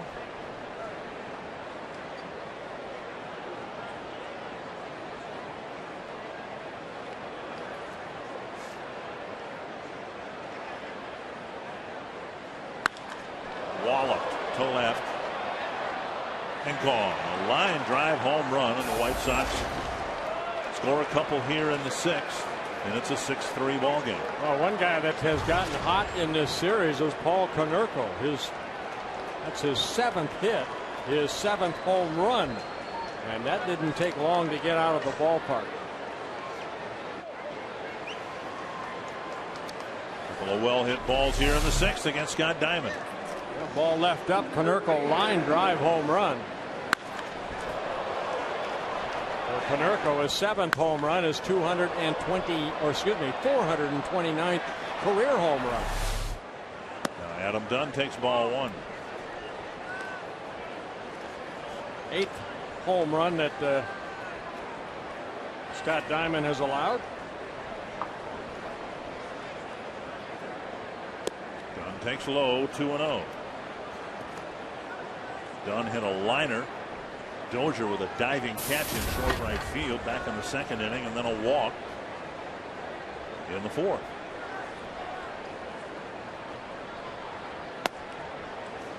Two and 1.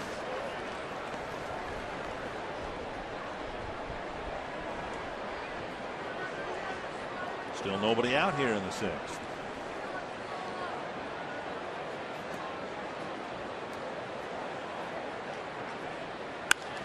Goes a deep drive to right, and that's gone. Stands to reason on a day when the ball is flying here at Target Field. Eventually, the White Sox would hit a few home runs too, and back-to-back home runs here in the 6th.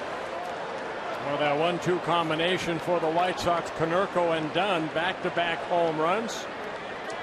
And for Adam Dunn, his 19th home run of the year.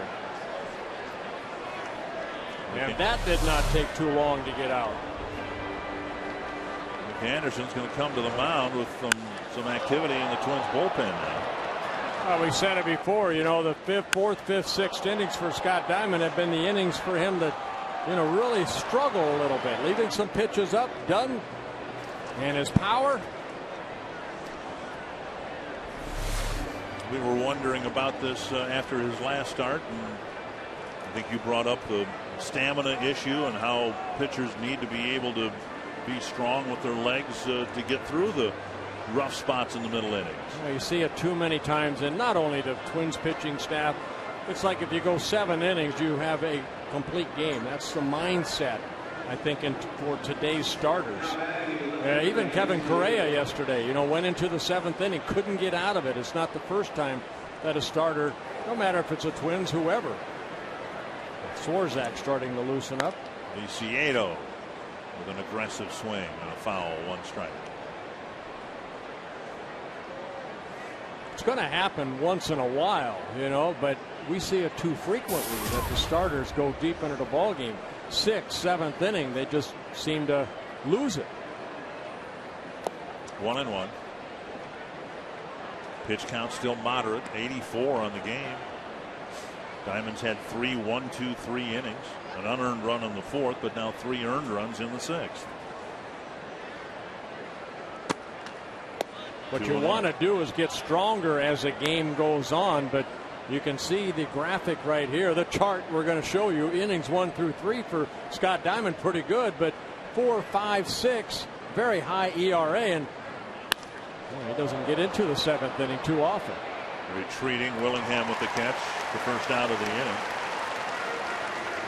Now the easy answer would be teams have a different approach, or you know, Diamond has a tough time the 2nd or 3rd time through the order, but he wasn't leaving pitches up like he did here in the 6th inning in the first 3 innings. And that brings out Ron Gardenhire. Scott Diamond's only got 7 innings 1 time. 5 1/3 innings this afternoon.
McDonald's. Quench your thirst. Get any size soft drink or sweet tea for just $1. And by Toyota. Let's go places. To find your nearest Toyota dealer and check out our current offers, visit buyatoyota.com. A ball game with the Twins now up just by a couple. Get ready, fans, for Fox Sports 1, America's new 24-hour sports network. Fox Sports 1 will be your home for great live sports, all the news and highlights you'd like, shows and specials that only Fox could bring you. America's new sports network is Fox Sports 1, and it comes to your airwaves August 17th. Well, Anthony Swarzak coming into the ballgame, a guy that is asked to go multi-innings. 43 2/3 innings for Swarzak, 41 hits allowed, only 9 walks, 1 intentional with 30 strikeouts, making his 21st relief appearance. And Swarzak here early in the month of June, this is only his 5th appearance. That meaning that the starters go, into the 7th inning. Normally Swarzak is not needed.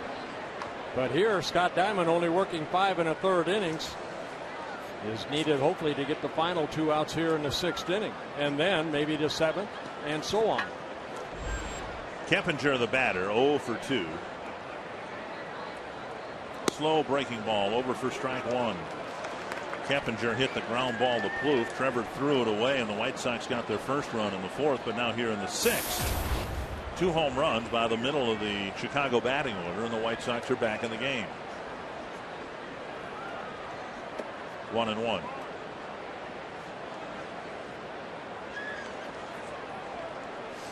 Swarzak in his 4th season with the Twins.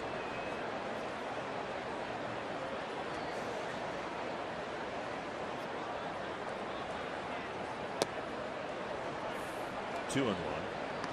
Twins still carrying 13 pitchers, and on the next road trip they'll play their final interleague series in Miami. It's just a 2-game series. 2-1. Yeah, after that, I think the only other is the Mets. I think the makeup game. The makeup game, but that's here, so you can use a designated hitter.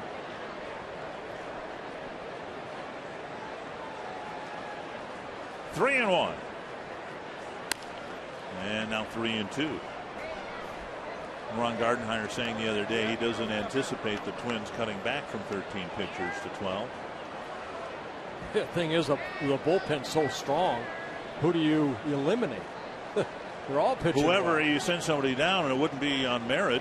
No. Thielbar's done well. He's been perfect. He hasn't given up a run. That's right. 3-2. And Swarzak gets a strikeout for round number 2. And a rare strikeout right there. Keppinger again, tough to strike out. But Swarzak gets him on a high fastball.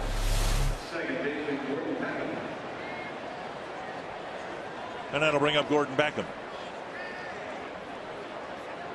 Beckham with a couple of outfield flies. One hit pretty hard to center fielder Cleet Thomas, leading off the 3rd.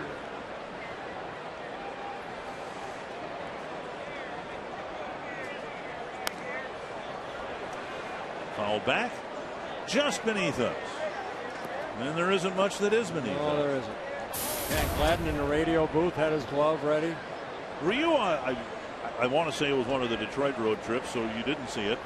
But Dan had one, and he put the glove up and hit him in the wrist and broke the wristband of his watch. Were you there for that? No, I was not. 2 hopper to Plouffe. That's what happens when you buy a cheap watch. Swarzak gets the job done, but the White Sox jump back into the game.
We head to the bottom of the 6th. Ball's just flying out of Target Field today, and that's the subject of today's Tweet Talk.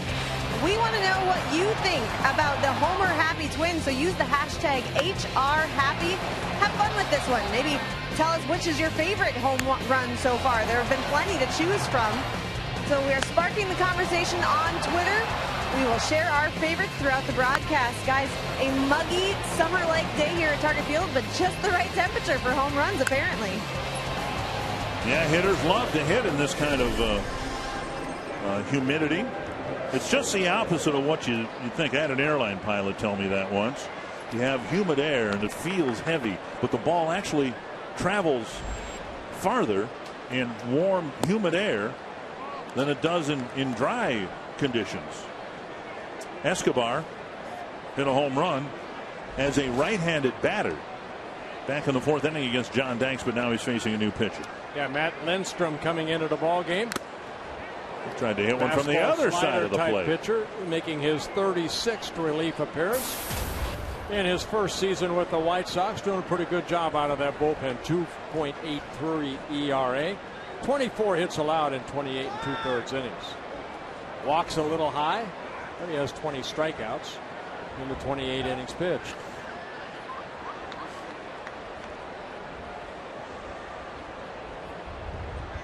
One and one to Escobar. Fouled away. Well, my favorite home run hit today, if it does come today, will be a Twin hitting an inside the park home run. It seems like it's been forever since a Twin player has had an inside the park home run, and it hasn't been forever, but it's been a long time. You remember the last Twin to hit an inside the Greg Gagne? Not back that far. There's a called third strike, and Escobar's going. Lindstrom picking up a strikeout. A current Twin hit one back in 07. There's a bonus trivia question for you. No prizes. Joe Mauer hit one against the Angels at the Metrodome in 07. Did the outfielder break his leg or something? I don't know. I don't remember it. So I said I thought it was forever. Yeah. Torrey Hunter hit one in 01. Chad Moeller did like 13 years ago. The point is the Twins haven't hit many of them. This ballpark has seen a couple of them, but for the other guys. Curtis Granderson and Peter Borges. Well, Borges, I could see. It's probably a high fly ball. Somebody misjudged, and it just went straight in the end, like Babe Ruth hit that home inside the park home run, they said. Inside the infield home run? Yeah. 1-1. Short fly ball to right. Rios. Out number 2. And that will bring up Mauer. So 101 home runs for Joe Mauer. 100 of them have cleared the fence. Here's the in-game box score so far. Yeah, other than Justin, every starter has at least one hit. 4 home runs in that group. And Dozier, he's been on fire. 3 home runs over his last 4 ball games. John Danks did not have a 1-2-3 inning. Lindstrom trying to get one here in the 6th.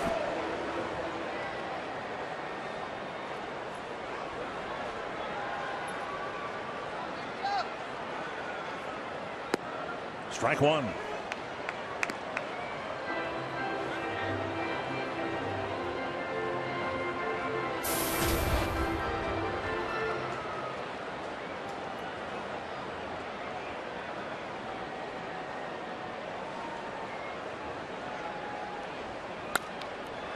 Two strikes. Lindstrom, 33 years old. Last year started the season with the Orioles and traded over to the Diamondbacks, and then signed as a free agent over the winter by the White Sox. Don't know if we're going to see Jesse Crain in this series or not, but he's on quite a streak. Some good arms out in that bullpen for the White Sox. 0-2 to Mauer.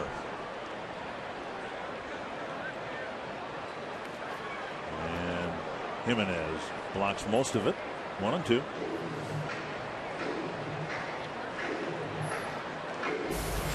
Just a hunch. And I had it before Mauer got his 2 hits today. Just get the feeling Joe's ready to take off and have a really good week. You know, it's amazing. You come to the ballpark, you watch Joe get a hit here or there, and you're thinking, oh, you know what, he's doing okay. The guy's hitting what? 328. Yeah. You know? Yeah, I don't say that suggesting that he's slumping by any means. I just think he's really ready to take off and have a good couple of weeks here. Here's a drive to the left field corner. Viciedo can't make the play. Mauer has his 3rd hit. It's a 2-out double, a slicing liner that sliced just enough away from Viciedo. I kind of saw where Viciedo was playing, and where that ball kept slicing away, he reached out. He needed a little extra. He needed a Dan Gladden glove right there. He would have been able to catch it. That 2-foot glove that Gladden used to take out the left field. But right here, ball down. Joe slices it, like you mentioned, the other way. Viciedo gives it a good effort, but almost comes up with a great catch. Instead, Mauer's 22nd double. I hate to bring it up again, but Gladden needed a goalie trapper a month ago in the press box. Here's Doumit. 2 hits for the Twins catcher. A strike. Doumit with a single in the first, a double in the third, and a dangerous play at the plate. He was thrown out. A great decoy by Jimenez. Twins lost a runner at the plate in the third, hoping it doesn't matter by game's end. I'd like to pick up Joe Mauer if you can right here after the White Sox scored 3 in the top of the inning. Well, the Twins got a 2-out single. Didn't think much of it in the 5th, but a wild pitch and another 2-out single followed. They added an awfully big run, as it's turned out, in the 5th inning.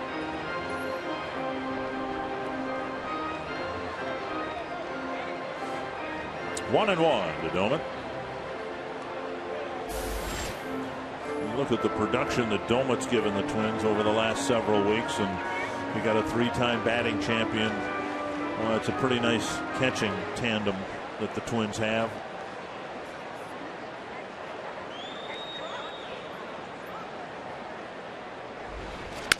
Snap bat and a roller to short. Kicked by the shortstop Ramirez, and Mauer will reach 3rd. Doumit will reach 1st. Mauer may have distracted Ramirez, but that's still a play that should have been made. Now Ramirez is the 11th error of the year at short. I think he stuck his hand in front of his glove, the way he was shaking his hand. Right off the end of the bat, a broken bat, and the ball came up on him and got his right hand. That last little hop right there, he expected that ball to stay down. Ramirez looking at his thumb.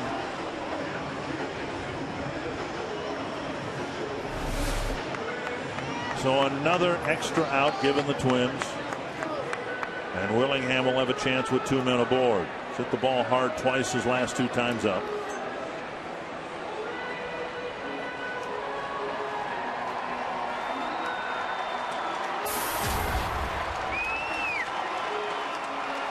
For the White Sox, that's their 5th error in this 3-game series already. 51st error of the year for the White Sox, and now Willingham will have a chance with 2 men on base. Breaking ball missing inside.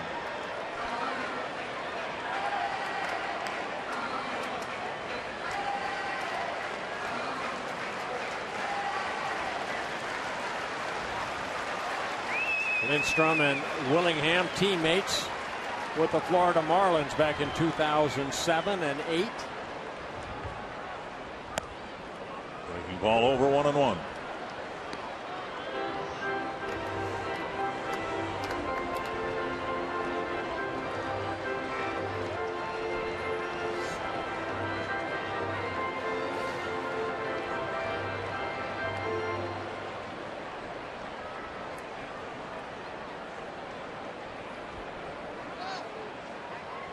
Pulled foul, 1-2. Boy, hit sharply right there.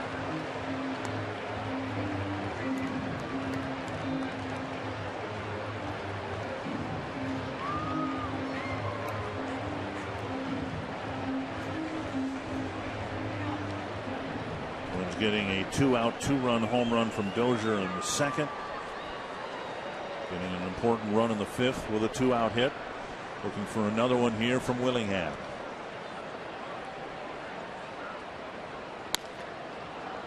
Gotten a hanging breaking ball, and he topped it foul.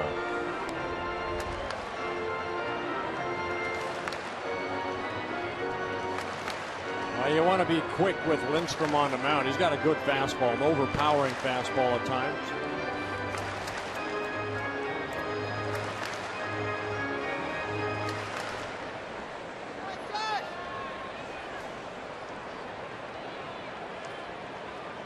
Another 1-2.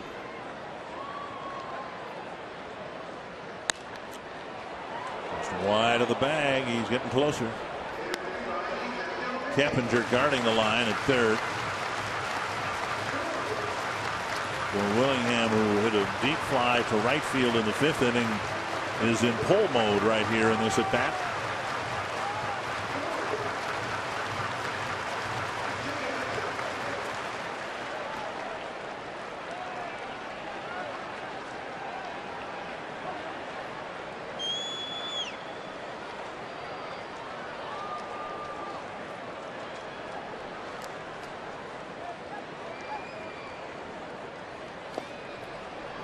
Take 2-2.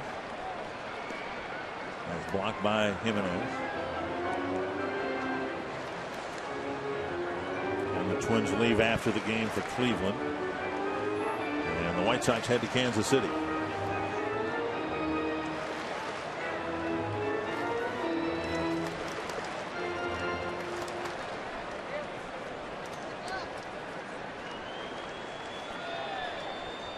Two and two to Willingham.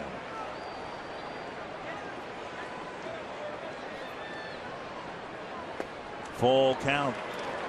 And Doumit will leave early from first. Well, Lindstrom throwing a lot of breaking balls to Willingham.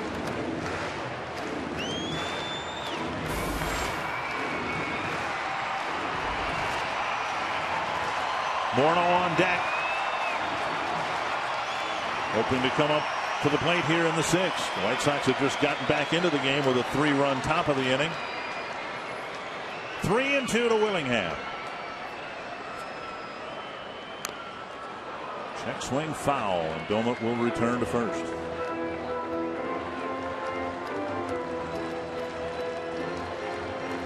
Jimenez is going to go out and see exactly what they want to do right here. What Lindstrom wants to throw.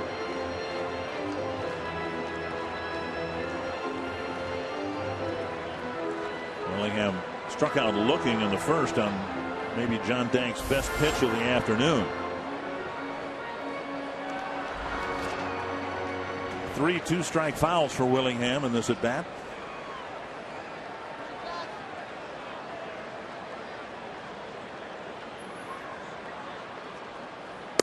Inside, nearly hit it. And Morneau will have a chance with the bases loaded. Yeah, good at bat right there for Josh. What'd you say? Start of this inning, everybody but Morneau has a hit? Yep. Be a good time to get one right here. Morneau with a pop-up to short, a strikeout and a fly ball to left. The fly to left was out to the edge of the warning track, caught by Viciedo.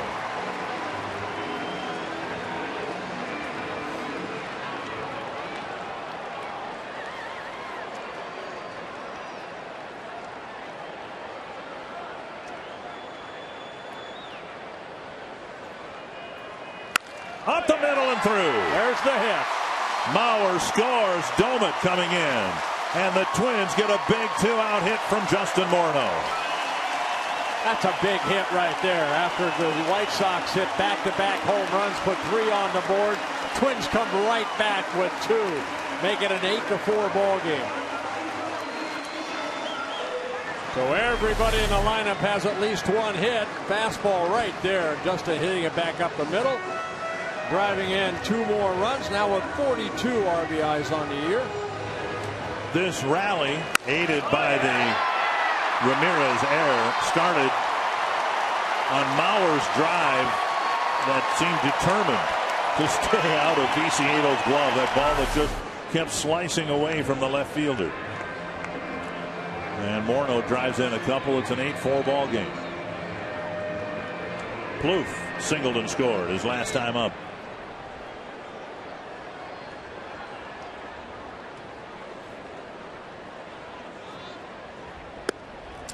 high, ball one.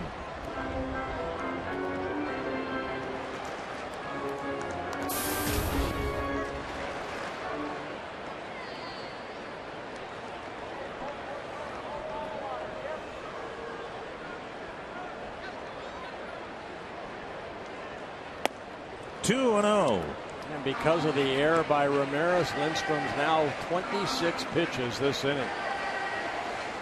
Not much consolation, I don't suppose, that they're unearned runs.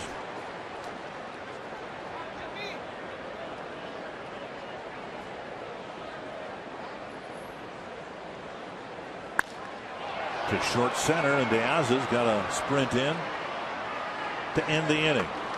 The Twins take advantage of the extra out and score two more.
Move the fences back at Target Field. I don't know if I've ever heard that. Arcia with a home run in the second inning. 3 batters later, Brian Dozier with a 2-run home run. Clete Thomas and then Escobar. Back-to-back home runs for the Twins. And then for the Chicago White Sox, a 2-run home run off the bat of Paul Konerko, followed by an Adam Dunn home run, his 19th of the year. A lot of long balls hit this afternoon. I think one of the bigger hits might be the one we just saw off the bat of Justin Morneau. Yeah. You know, the White Sox were creeping back 6-4. Justin kind of opened it up again. Now Twins with a 4-run lead. And the inning before that, Arcia's 2-out single after the wild pitch. Here's Jimenez taking ball one from Anthony Swarzak, who got the last 2 outs of the 6th. He'll be asked, one would think, to get the 3 outs here in the 7th.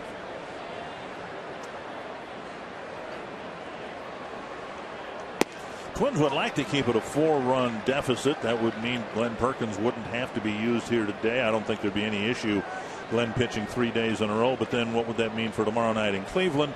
Twins would like to be able to have their closer available to them in the opening game against the Indians. Yeah, a lot of people look, well, you know, a couple nights ago, only 13 pitches to retire, 3 outs. Last night, 11 pitches, but it's all the warming up, too. You just don't come in and, you know, throw the 24 pitches to get 6 outs. It's the warming up. It's getting. Well, that's one thing that Rick Anderson and Twins do a good job of. Usually when somebody gets up, you know, they're usually coming into the ball game. Very rarely will they get up more than, say, 2 times. That's why I could not believe. Remember a week and a half, 2 weeks ago, the Rangers had that 18-inning game. They say that Joe Nathan warmed up 9 times and never got in the game. And this is a guy who, you know, 3 years ago had the Tommy John surgery. Yeah, but I think Joe Nathan knows, you know, he gets 8 pitches when he comes out here. He's probably just playing toss. That's still a lot of time. Still a lot of throwing. 1-2 to Jimenez.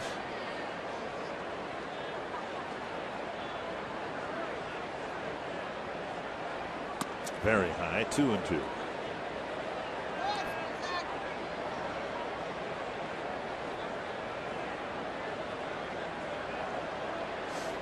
Jimenez, a switch hitter, hitting 184 as a left-handed hitter. Both home runs coming from the left side of the plate. Foul back.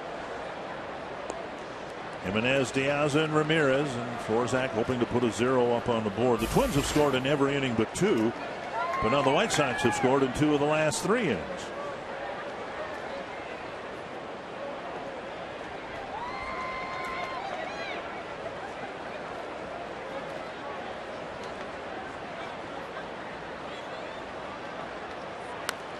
And a breaking pitch fouled back. Twins are 9 outs away from a 6-3 homestand on the heels of a 4-1 homestand. Still a ways to go. Started the day 4 games below the 500 mark, just a game over 500 at home, 5 games below 500 within the division. Drilled foul, watch it.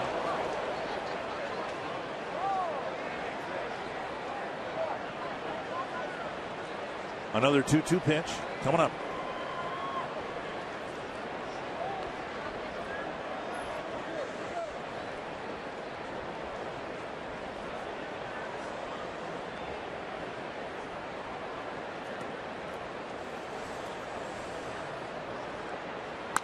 And Jimenez hanging tough.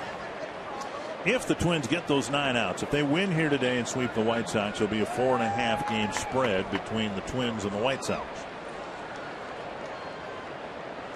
And then the Twins will crawl even closer to the Royals, who are idle today. Be a half game behind the Royals. But I don't know that this particular at bat is ever going to end, so why worry about the next 8 outs? 10 pitches so far in this at bat. So there are 2 balls, there are 2 strikes. That means 6 2-strike fouls for Jimenez. That Minnesota math. Yeah. It's a one-room schoolhouse in Dumont, Minnesota, but it served its purpose. Another foul.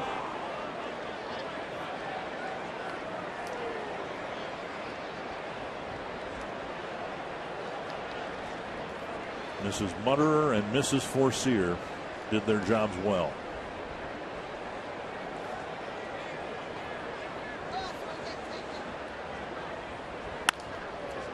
A one-hop skipper to Escobar. 1 down. Finally, the at-bat end. The Minnesota Vikings wrap up mandatory minicamp as at Winter Park. Get complete coverage wrapping up the week from Brian Hall at FoxSportsNorth.com. Mandatory minicamp, so everybody has to show up. These aren't optionals. You got to be there. You have to be there. Unless you're, a seasoned veteran, and then you can come up with some excuse not to be there, probably. But for everybody else, it's mandatory.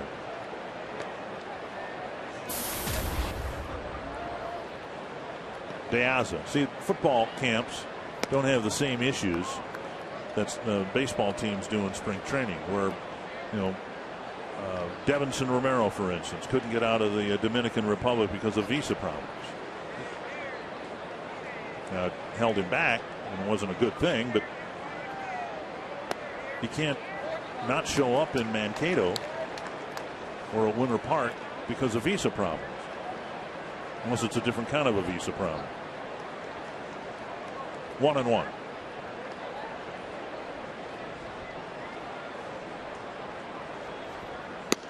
Check swing, 2-1.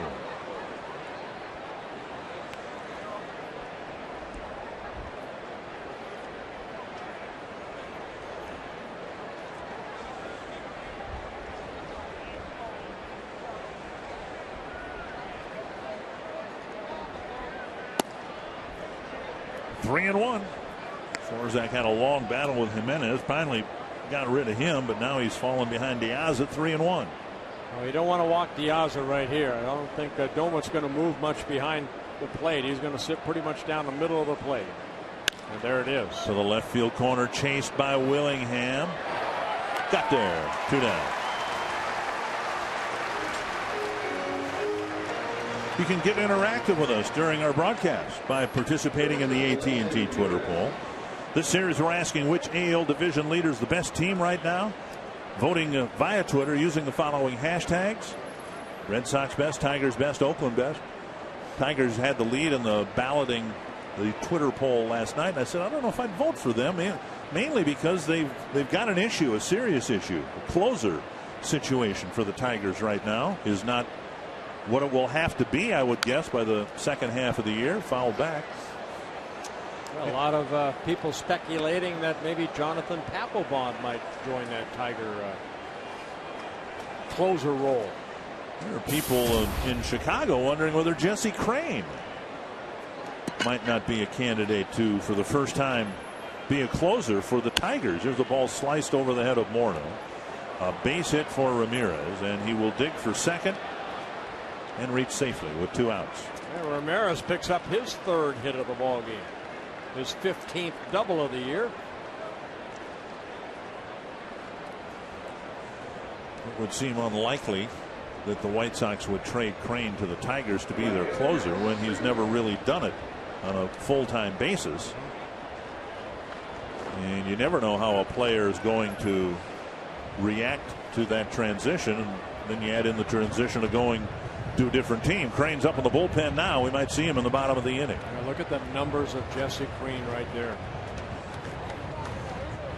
Yeah, Lindstrom threw a lot of pitches. I would imagine he is done. So Crain may get the bottom of the 7th. Rios takes ball 1. Twins push the lead back to 4 thanks to some 2-out hitting, and now the White Sox have 1 2-out hit here in the 7th.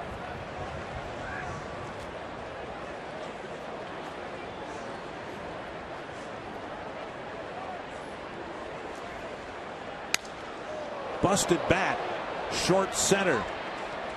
Thomas there, and the inning ends. Good inning for Swarzak, and the Twins still lead by 4.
CenturyLink to what's next.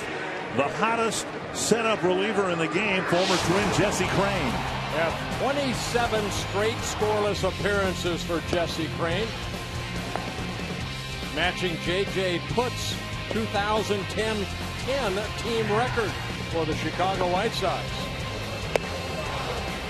Crain making his 34th relief appearance, 22 hits in 31 2/3 innings, 9 walks with 42 strikeouts.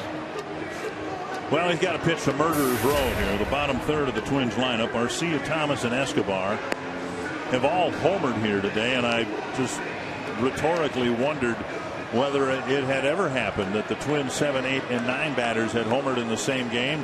And the Twins media relations staff right on it. Dustin Morse reporting that yes, it did. In 2004, Michael Restovich, Luis Rivas, and Henry Blanco all homered, hitting 7th, 8th, and 9th in the same game. Very nice. That year, by the way, was the last year that the Twins hit more home runs than they allowed. And for a while, the Twins were even in the home run department, but now the White Sox have hit a couple more. It'll be Arcia, Thomas, and Escobar in the Twins' 7th.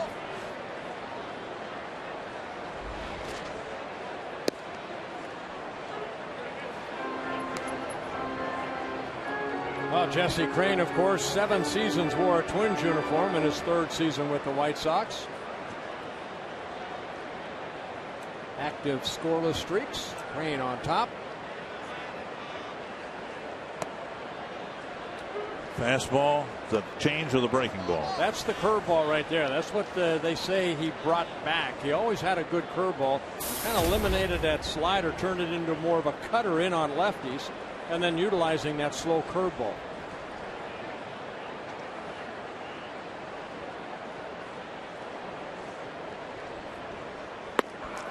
And a good fastball there at 95 under the chin of Arcia. Well, Arcia got hit high in the shoulder in last night's game on a pitch similar to that. Well, you see him back away. That ball not that far inside.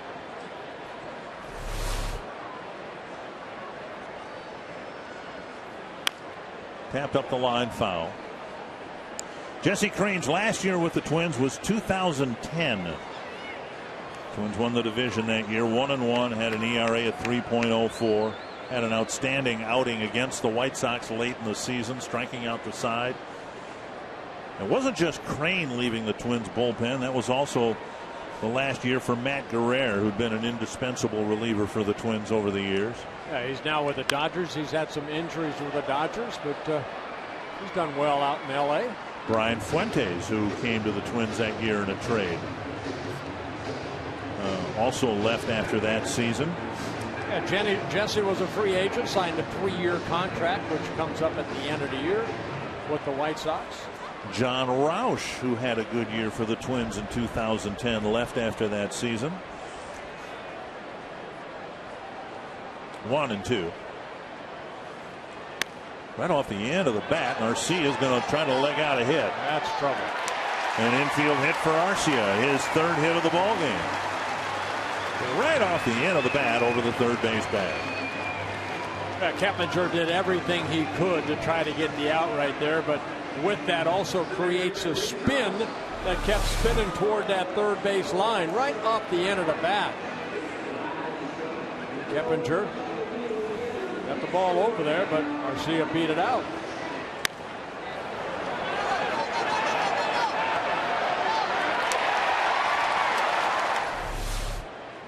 Arcia aboard with a 3-hit game, and now Thomas, who singled and scored in the 2nd, homered to right in the 4th, and fouled out in his most recent at bat.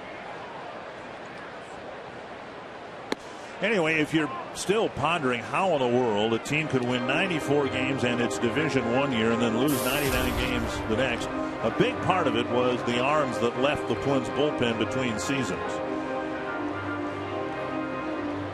And Crane a big part of that. Will be a free agent after this season.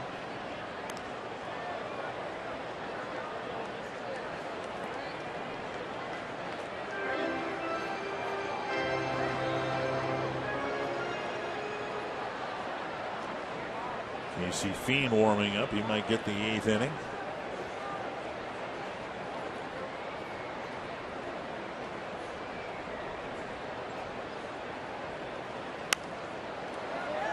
Lifted foul over the screen. 1-1.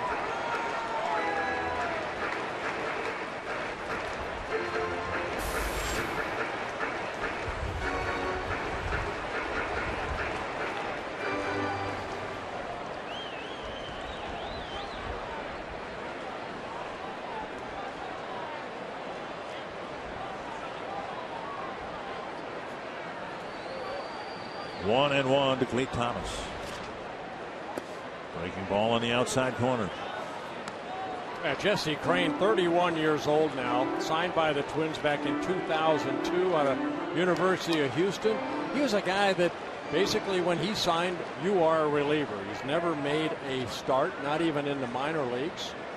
Came through the system pretty quickly. Signed in 2002, made his appearance in 2004. His Twins debut. A lot of times you'll see relievers like, say, Ryan Presley, for example, kind of a starter in the minor leagues and now put in the bullpen. Glenn Perkins was that way.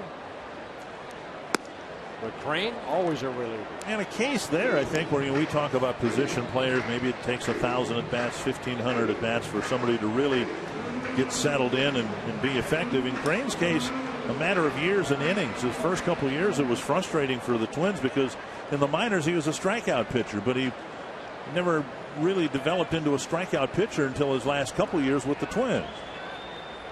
2-2. Breaking or off-speed pitch of some sort, left very high,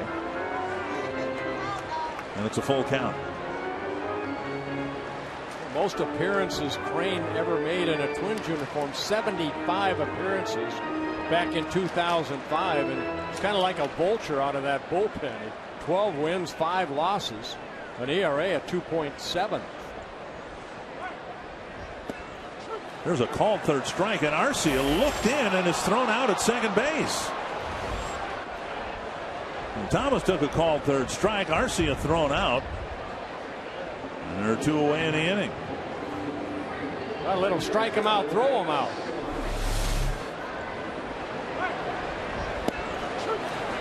Good strong throw, quick tag by Ramirez. See Arcia looking in. 2 down. I know Eduardo Escobar.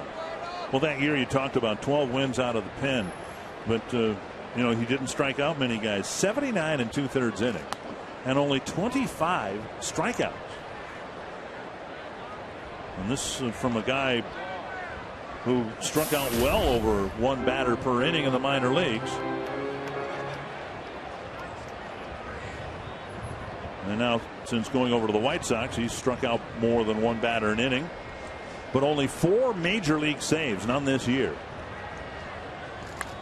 So it would seem to be a pretty peculiar thing for the Tigers to do, to acquire Crain and then insert him as their closer when he only has 4 big league saves in his career. 1-1 to Escobar.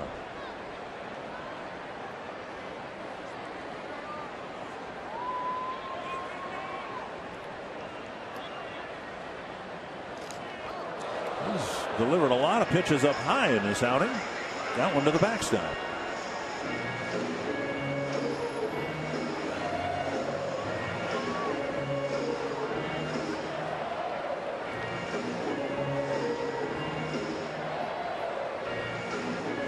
White Sox have a good closer in Addison Reed, so there's no job opening on the south side of Chicago for a closer.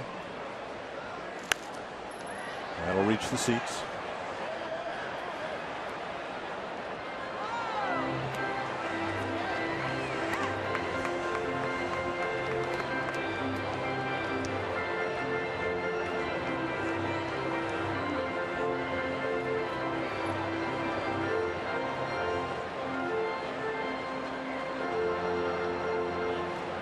Two and two, Crain to Escobar.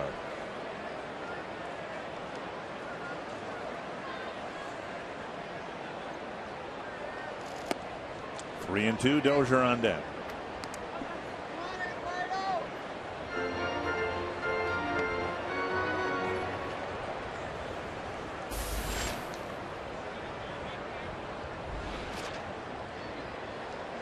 Eighteenth pitch of the inning for Crain.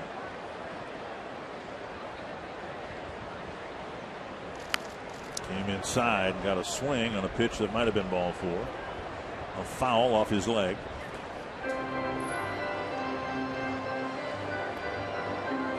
Other than the two teams here, the Tigers, the only team in the division playing today. They're taking on the Red Sox tonight at Comerica Park.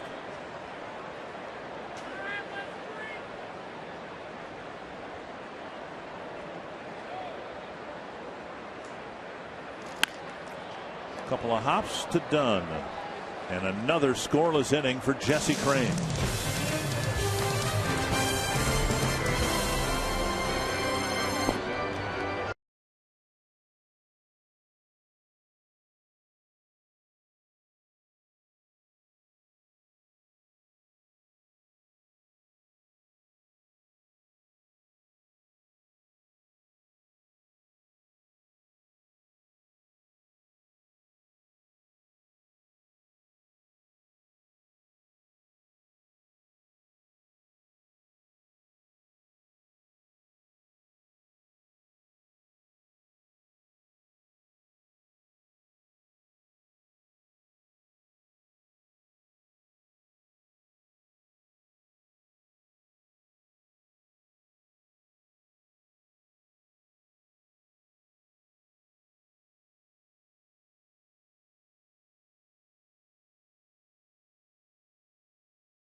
Are happy. This first one, how home run happy are the Twins today? Well, most of the fans in the outfield have souvenirs. Definitely. Let's take a look at the second one. It says, fun game to watch. It is nice to see Thomas get his first homer of the season. Twins being home run happy today. And then also, love how Arcia is swinging the bat. Go Twins. It's been fun to watch all of these guys today.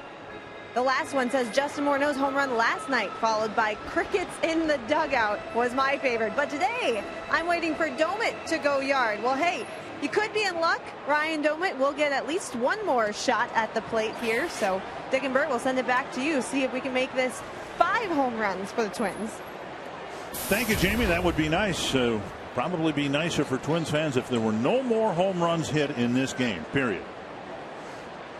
The White Sox are down by 4 runs, and I don't think I've ever seen the White Sox score 4 runs ever without them hitting a home run. Konerko, Dunn, and VCA. Yeah, good job by Anthony Swarzak, an inning and 2/3, only 1 hit allowed. Casey Fiend coming into the ball game to pitch the 8th inning, his 34th relief appearance. Fiend worked here on Tuesday night in the Twins' 7-5 win, 1 shutout inning.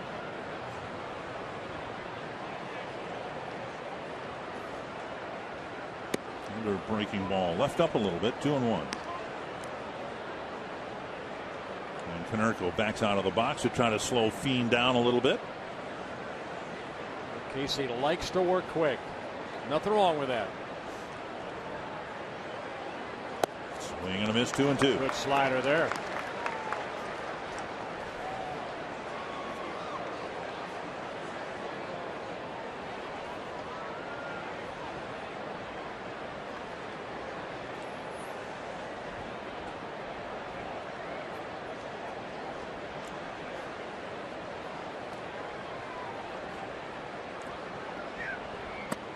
Checked his swing. 3-2 with Dunn on deck. Bullpen trying to hold together a win for Scott Diamond. It would be his 2nd win in his last 8 starts. Diamond went 5 1/3 innings and ran into trouble again in the 6th. Fiend snags it. 1 down.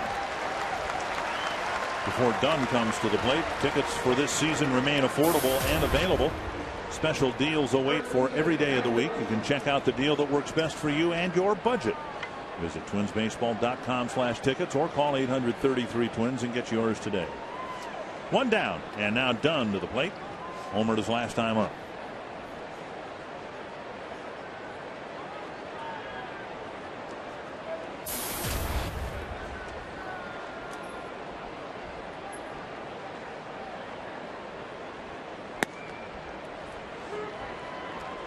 Gotta like what Casey Fien has done this year for the Twins. You know, he signed as a free agent by the Twins, came up a little bit last year, made a pretty good impression. 35 relief appearances last year, 2-1 record, 2.06 ERA. Big reason why that bullpen for the Twins have been successful. Josh Renicky has come over and he's done a very good job. Off the plate, 1-2. We were talking about Crane and Guerrera, and in each case they got multi-year offers from the White Sox and the Dodgers respectively. And that's something I don't think the Twins have ever done with a relief pitcher. Now they'll bring in Renicky for a 1-year deal, but generally the needs that arise within the bullpen are handled from within or brought with the players brought over on a year-by-year basis. To center, and Thomas makes the catch out, number 2. Speaking of relievers, our Sanford Health injury report dealing with Chris Perez and others for the Cleveland Indians who are on the shelf right now. Perez has a lot of legal issues he's going to have to wade through, but right now his right shoulder, he had one rehab appearance. It did not go well at all. His velocity was down, gave up some home runs and hits. So the Twins taking on the Indians without some key components. Yeah, Asdrubal Cabrera, that's the biggest component. 2 down, Viciedo fouls it away. Vinny Pistano is now the Cleveland closer.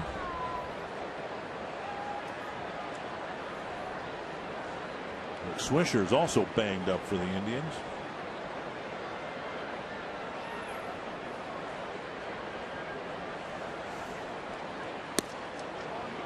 If the Twins win here and then carry their run of success into Cleveland, and let's just imagine they at least win 2 out of 3, it could be a really important weekend for the Twins. Swing and a miss, 1-2, because of who the Tigers are playing. Tigers opening up a series tonight against the Red Sox, and the Twins, while they handle the Red Sox okay, Boston still has the best record in the American League. And the Red Sox are in Detroit for 4. Pop straight up in the air. Dozier behind the second base bag. Another good inning for Casey Fien as the White Sox go down 1-2-3.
over the White Sox. Well, given the recent success Brian Dozier has had lately at the plate, we thought we'd do a little digging and find out 3 things you need to know about the man behind the ball player. And the first thing is what he likes to watch on television. Now, his teammates tell me his favorite show is The Bachelor.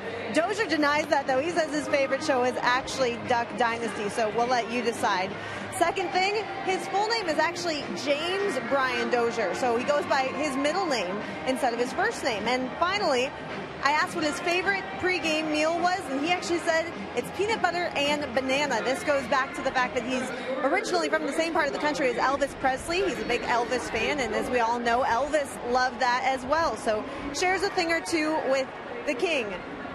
Dick and Bert, this guy has had such a hot bat these last 5 games, and now you know even more about him. Well, thanks, Jamie. It's nice to see the Twins getting some production out of their leadoff spot. We would expect to see Dozier there again tomorrow when the Twins face Scott Kazmir. Bottom of the 8th now. And Troncoso has pitched in all 3 games. He comes in to pitch to the Twins here in the 8th. Troncoso worked an inning and a third here on Tuesday night through 28 pitches. Gave up a couple runs. Then last night, 1 shutout inning through 12 pitches. A foul ball that will reach the seats. 1-1. Well, Brian Dozier over the last 5 ball games getting some base hits. This is his 3rd game as that leadoff hitter, and he's been producing 3 home runs over his last 5 ball games for Brian Dozier, knocking in some runs.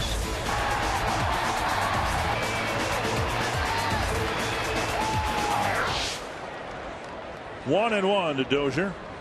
Ooh, hard and in. 2-1. I said 3rd straight game. Actually, Clete Thomas led off here on Tuesday night. Right. So 2nd straight game for Brian Dozier back in that leadoff spot.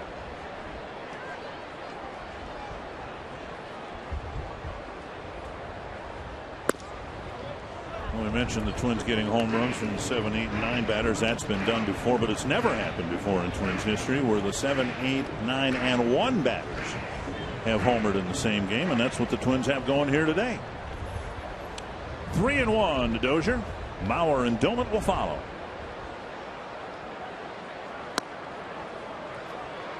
And Dozier takes a walk. And that'll bring up Mauer, who already has 3 hits on the day.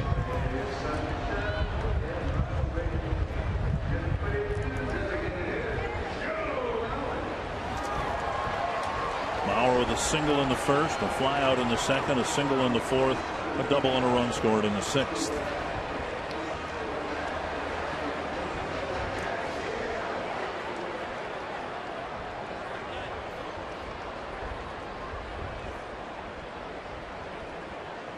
Raising his average to .331, which pending play tonight would put him in a tie for 3rd place in the batting race. Miguel Cabrera at .361, Chris Davis at .337, Johnny Peralta of the Tigers at .331.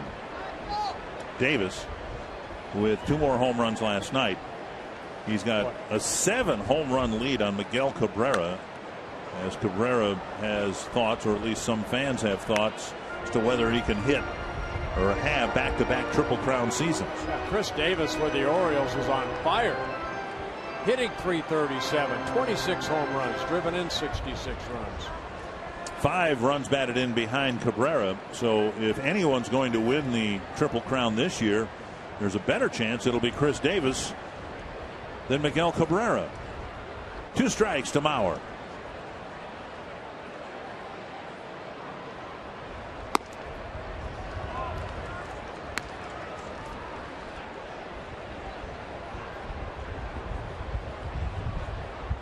One of those rare hitters.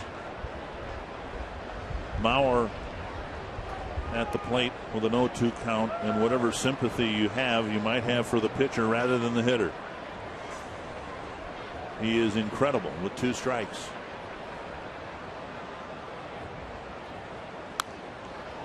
Foul back.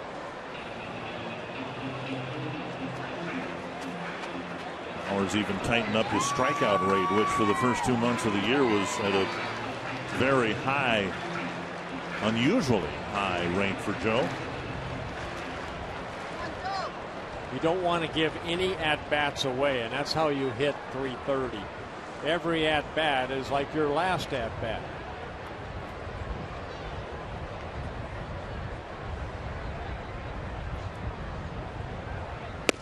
And he struck him out. So Mauer strikes out, 1 away.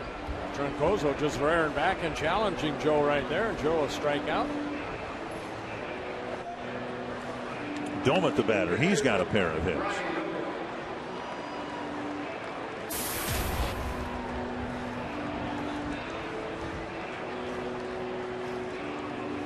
Domet singled in the first, doubled in the third. One of the most important plays of this game came in the sixth in Domet's most recent at bat. What appeared to be an inning-ending ground ball hit right at Alexei Ramirez. Mauer's screened him a little bit, but the ball hit Ramirez's bare hand and went for an error. And 2 plate appearances later, Morneau drove in a couple of awfully big runs with a single.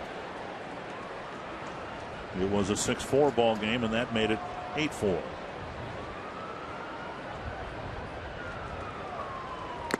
Swing and a foul, 2 strikes.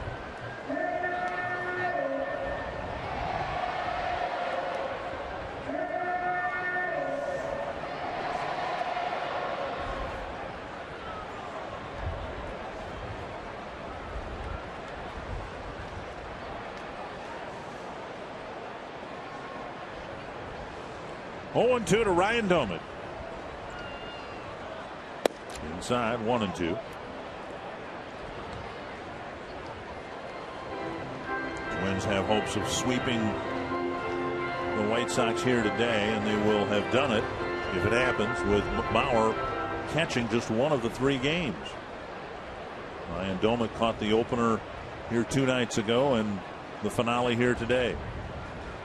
Bauer played a game at first base, caught last night, DHing today. And an awkward swing by Domet. He too strikes out, and that will bring up Willingham. Yeah, high fastball right there. Domet swings through it. That'll bring up Willingham. Also with a walk, a couple strikeouts.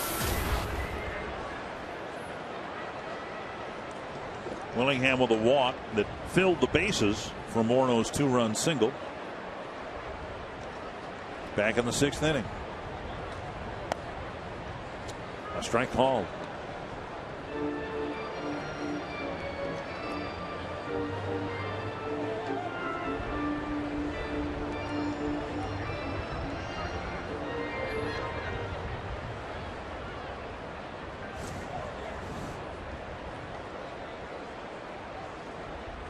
Inside, 1-1.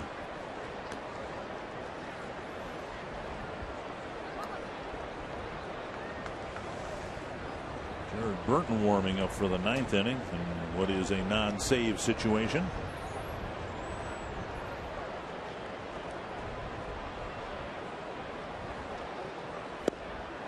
Two and one.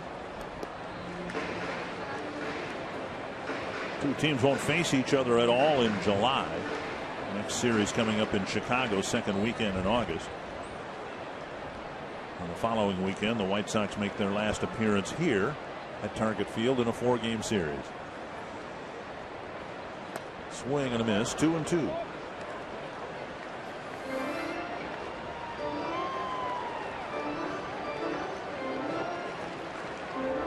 So I suppose the possibility exists that the next time these two teams play each other, it'll be after the trading deadline. And one or both teams could look significantly different by August.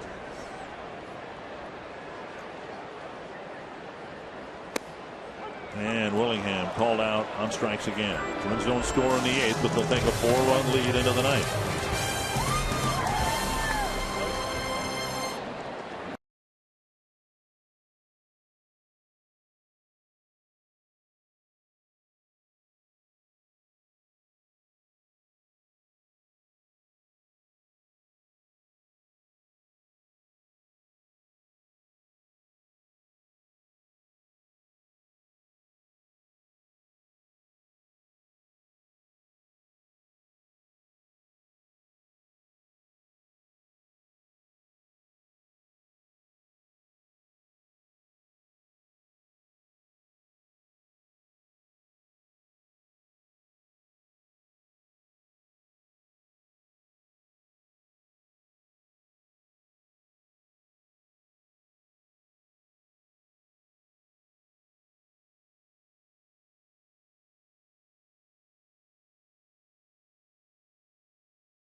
Welcome back to Target Field. The Twins trying to go for the sweep, just 3 outs away over the White Sox. I'm Jamie Hirsch, inviting you to stick around after the game for Twins Live, presented by CenturyLink. We'll break down this game and talk about the home run derby that we saw today here at Target Field. 4 different Twins going yard to help them build such a big lead. We'll also talk about Scott Diamond's day and really break down what was an up and down day for him. And of course, we'll hear Ron Gardenhire's thoughts after the Twins hopefully can hang on and get the sweep.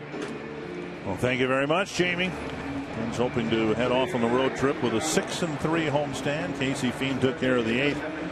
And now Jared Burton hopes to take care of the 9th. Yeah, Jared Burton here on Tuesday night ended up getting the win, his first win of the year in the bullpen. 1-4, 3.73 ERA. Scored 31 in the 3rd innings, 29 hits, 13 walks, 4 intentional, with 31 strikeouts. Burton's been just a little bit off from what we have normally seen from him. And Burton delivers a fastball, strike 1. Keppinger, Beckham, and Jimenez scheduled to hit for the White Sox, bottom 3rd of their lineup. Fastball hit on the ground. First 2 pitches from Burton. The fastball, he gets it out, 1 down. And Chris Parmalee taking over in right field as Arcia moving over to left as Willingham comes out of the ball game.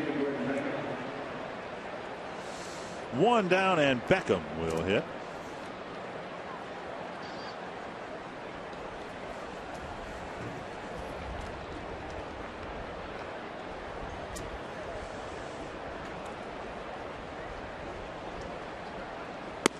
Strike 1.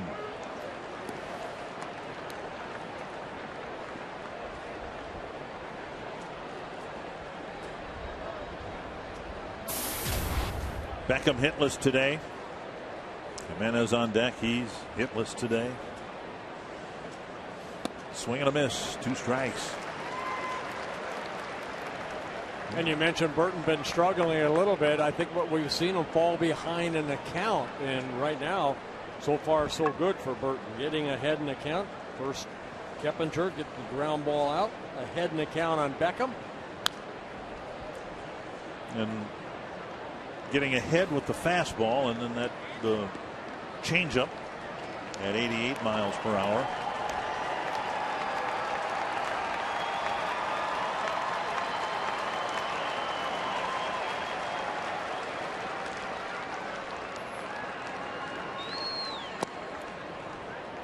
Fastball in the dirt.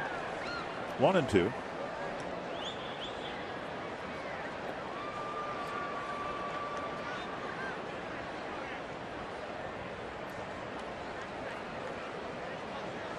$15 hits for the Twins, just 8 for the White Sox. And a liner to Escobar, out number 2. Final results for our AT&T Twitter poll. Which AL division leader is the best team right now? And right now, most of you feel the Oakland A's are the best team. Yeah, Texas went on a little dive for a while, and Oakland just got hot. Coming into today's play, 2-game lead over the Texas Rangers. Jimenez, the last hope for the White Sox. At the knees, a strike. All right, so get ahead with a fastball. It makes that changeup that much better if you show the fastball at 91, 92, and then you drop that changeup at 85, 86. Popped up. And nobody sees it. Arcia lost it in the sun, and Jimenez will go to second with a double. Ball right up in the sun, and Arcia, who was in right field until this inning, looked up, and all he saw was glare.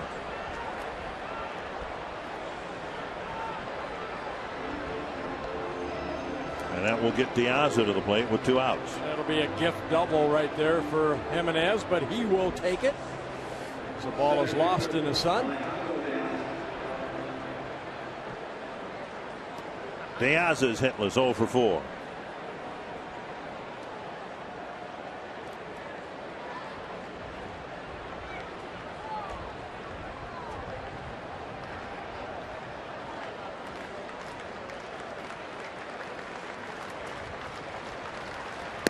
Outside, ball 1.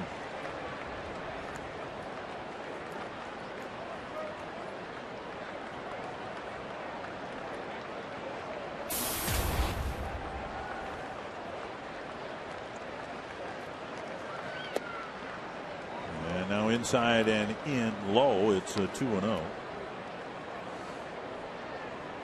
Nice crowd here this afternoon. Just over almost 36,000, 35,837.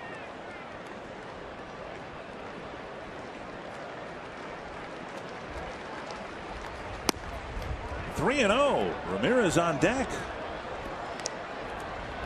The Twins don't want to have to fire up Glenn Perkins, but he's just gotten up from his chair in the bullpen.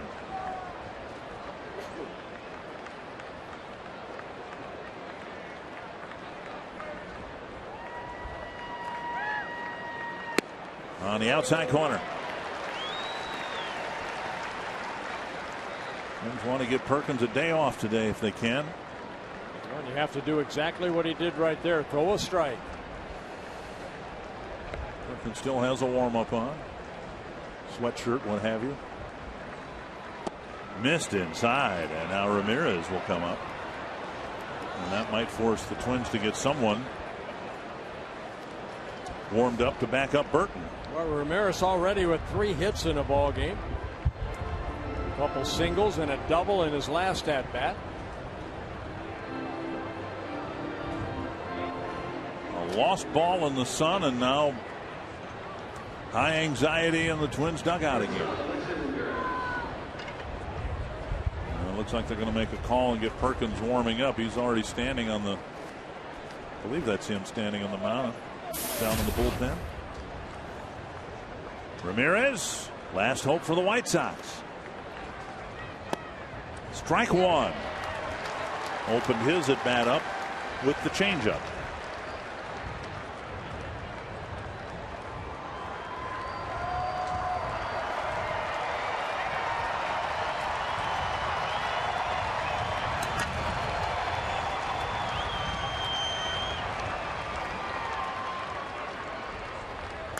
Tapper foul, 2 strikes.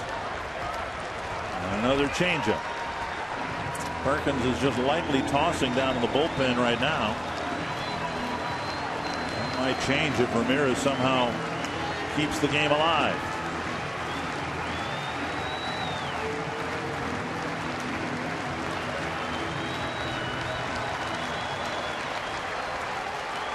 Oh, and 2 to Ramirez. Poke down the right field line, twisting foul.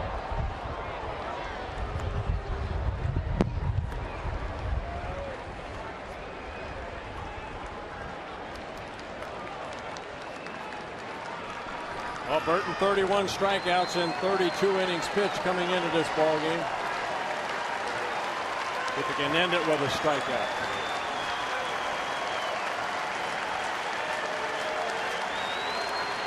Got him. Foul tip. Game still alive. I don't even know whether that ball got to Domit's glove in the air. Up here we couldn't tell. At any rate, Ramirez still alive.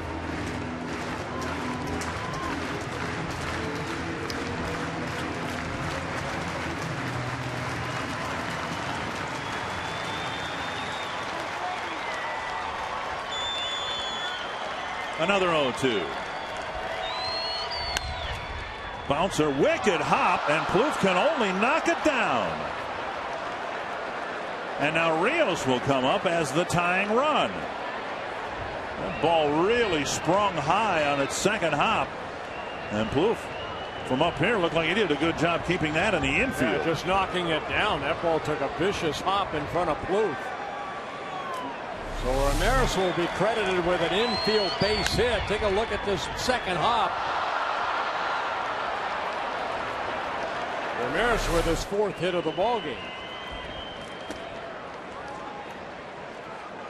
bases are loaded suddenly with 2 out. And Rios at the plate.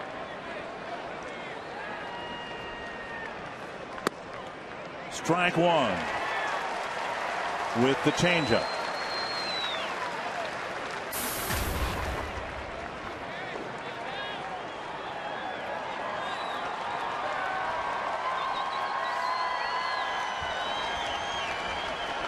How about one of those sacrifice flies right here? Ramirez had that home run swing, or Rios. 2 strikes, but that's where Burton had Ramirez, and Domet with a little one-on-one with Jared Burton.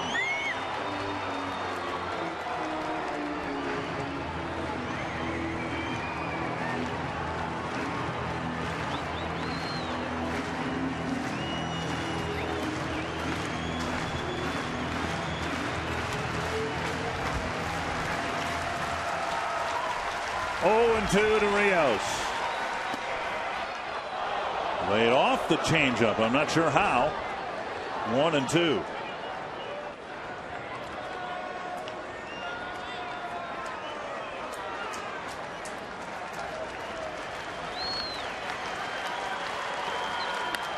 To left field.